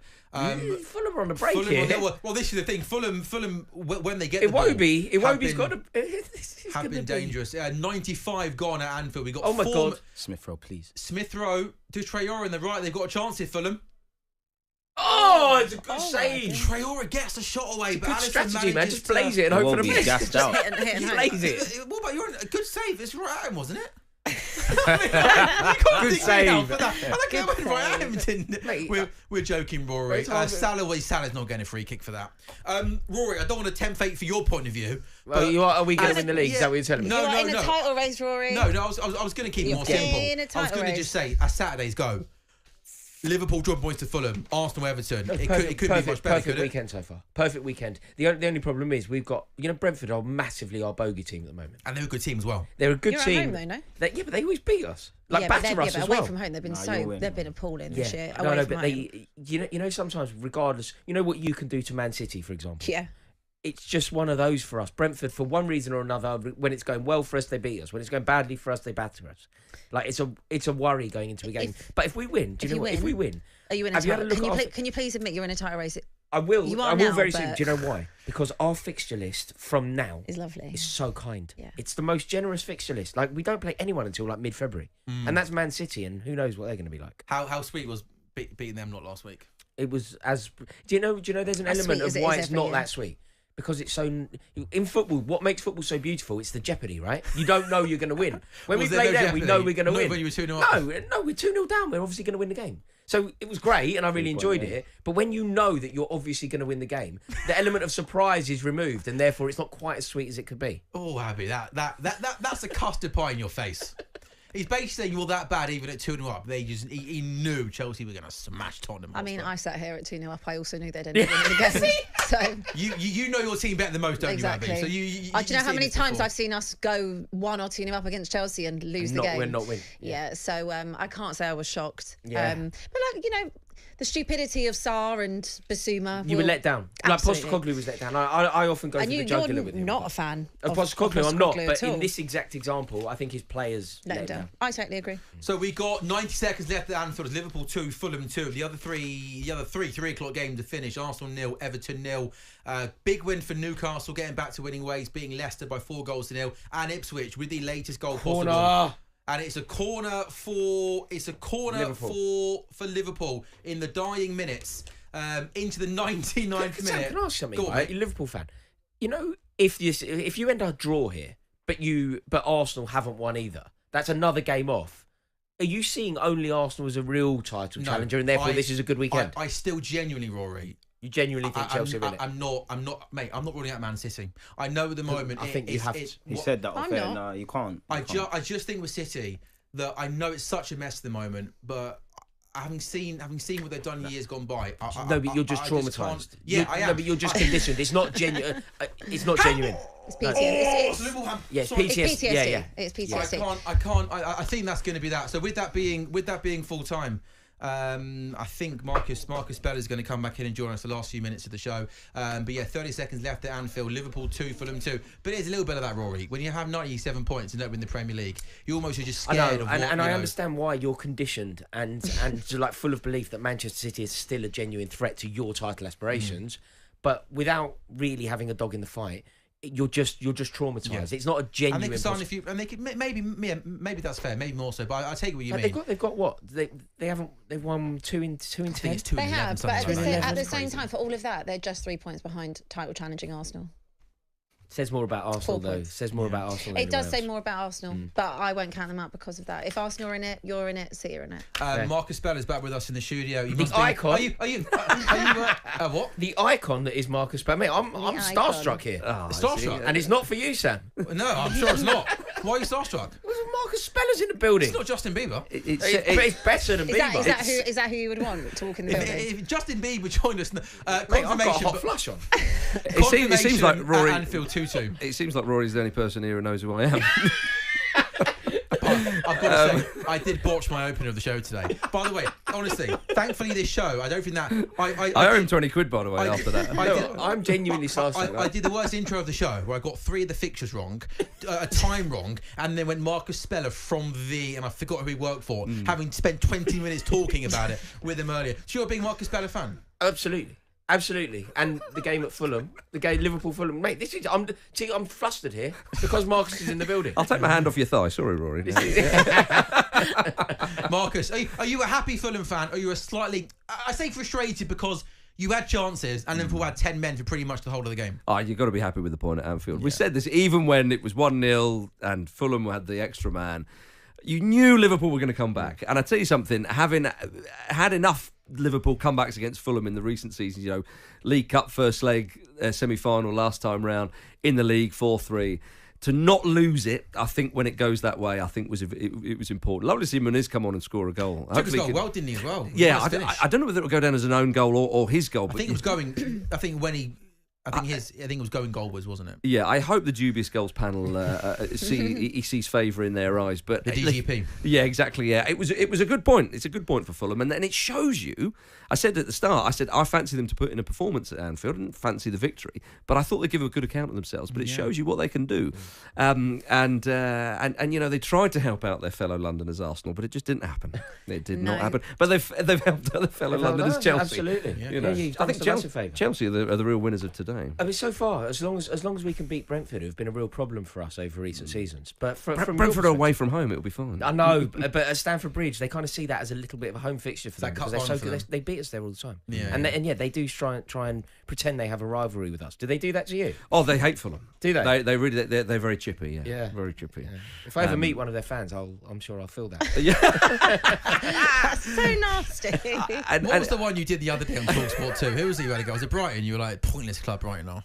Was it I got Brighton? quite a lot of stick for I don't feel like, as a Brighton. Chelsea fan, you have any right to call Brighton a Tim Pot. Brighton a That Tim was Pot the- No, club. a two Tim bob. Pot. That was the problem. You can't Two call bob. it I was that. correcting Brighton. what I said, but I went for the. I went to. I shouldn't have used the cannot say terminology that. I used was offensive, but I stand by the point. You literally tried to take everything Brighton had. No, I appreciate they're a good football team. Yeah, good point. They can't be that You- terrible. As a Chelsea fan, you have no right to When do you that. spend £100 Yes, million yes, on their it's- players every season. It would have been cheaper had Clear Lake just gone and bought Brighton. Yeah, They probably could afford it, couldn't they? Yeah. Very true. We're on for about 5 more minutes. Let's just round up what's happened. Arsenal 0, Everton 0. Marcus, is that Arsenal title bid ended? I mean, it's early days to say that, but again, as we said at the start of the show, they need snookers. They need Liverpool to have a big old blip. They need them to have an even bigger. I mean, today at home to look at Abby smiling away. At home to Everton, you think just get one goal. CJ was saying that he fancies 3 or 4 Arsenal goals. That I became thought they were gonna win then today. that became 2 at half time, and obviously, Silent. but Liverpool dropped points. It very unlikely. It took a sending off and an early goal for Fulham, and they only just got there. I think it's Fulham a sensational side at the moment. they're a aren't good side, yeah. They're lacking that cutting edge up front, as you saw. They got themselves into great positions as they do, and then they're a little bit profligate, but ultimately scored 2 goals at It's Anfield. Marco Got a Silva, point. though, isn't he? He's brilliant. He really is. Again, I don't want to start stirring the pot but if I was a Spurs fan, that would be the man that I would be wanting to take. Is that a over. worry for you? I want Ange to stay in the job as long as possible. Yeah. You hope Tottenham get the odd win here. Why would Marcus Indeed. Silva leave Fulham for Tottenham, though? It's a step downwards, isn't it? I mean, sidestep at best, I would say, if you look at the league table. The side eye from Abby. I really hope the camera flipped onto Abby then. That side eye wasn't. The clubs are similar. I mean, obviously Spurs haven't won a trophy for a while. Fulham have never won a major trophy in the history. Wow. Both have been in European finals in recent memory. memory. Again, is it really a step up? Is what I would ask Gabby. And on that note, Do you want to come back on the show? Or? I'll tell you what, you've been as we're wrapping there, guys. The full-time phone-in boys are going to step in very, very shortly. Confirmation of the 4 games in the Premier League: Arsenal 0, Everton 0, Liverpool 2, Fulham 2, Newcastle 4, Leicester 0, back to winning ways for Newcastle, and Ipswich scoring very late at Wolves to win 2-1. The 5:30 game is Forest v Aston Villa. If you're watching on talkSPORT's YouTube channel, don't go anywhere though, because O'Hara Cundy are up next with the phone-in show, and then the great man himself, Rory Jennings. You got your own show, haven't you? And you fly solo, by the way, don't you, as well? What a man! What a man! That's what they think of me. They give me 3 people plus 3 different guests that come in to get me through a show. With you, off you go, Rory. No, that's luxurious, though. Yeah. You've basically got a whiskey and a cigar. You're having a great time sat there, aren't you? Yeah. I spent most of the Feet day up, like this. I'm just like, yeah, mate, I'm in the chair. The ceiling's crumbling down. I'm on my own. What have you got? A fag on and a Stella? Yeah, exactly. Exactly. Yeah. And I reckon you have a few Arsenal fans phoning up today. Yeah, I mean, they won't be happy, will they? And Wolves fans as well, mate. I mean, I Wolves don't want to fans. say I told you so about Kai Havertz, but I kind of did. Rory, Please make sure you stick the knife in. if they're unhappy and they have a I go think at you you, will. I might call up just remember, it's not your fault. Exactly. It's not your Exactly. fault. I can't control their emotions. You can't control their emotions. emotions. You can't control what goes on the pitch either. There we go. Marcus, a really good debut. Pleasure. Best day for Rory meeting his hero, right? Yeah, Icon. Sorry. We've met before. Icon. We've met before many times. Rory, you're a good man. Abby, thank you as always. Don't lose tomorrow, whatever you do against Southampton. It's been the full-time whistle. We are going to be back next weekend. Thank you very much. Another chaotic, busy, manic day of Premier League football. The phone-in show is coming up next on the YouTube channel.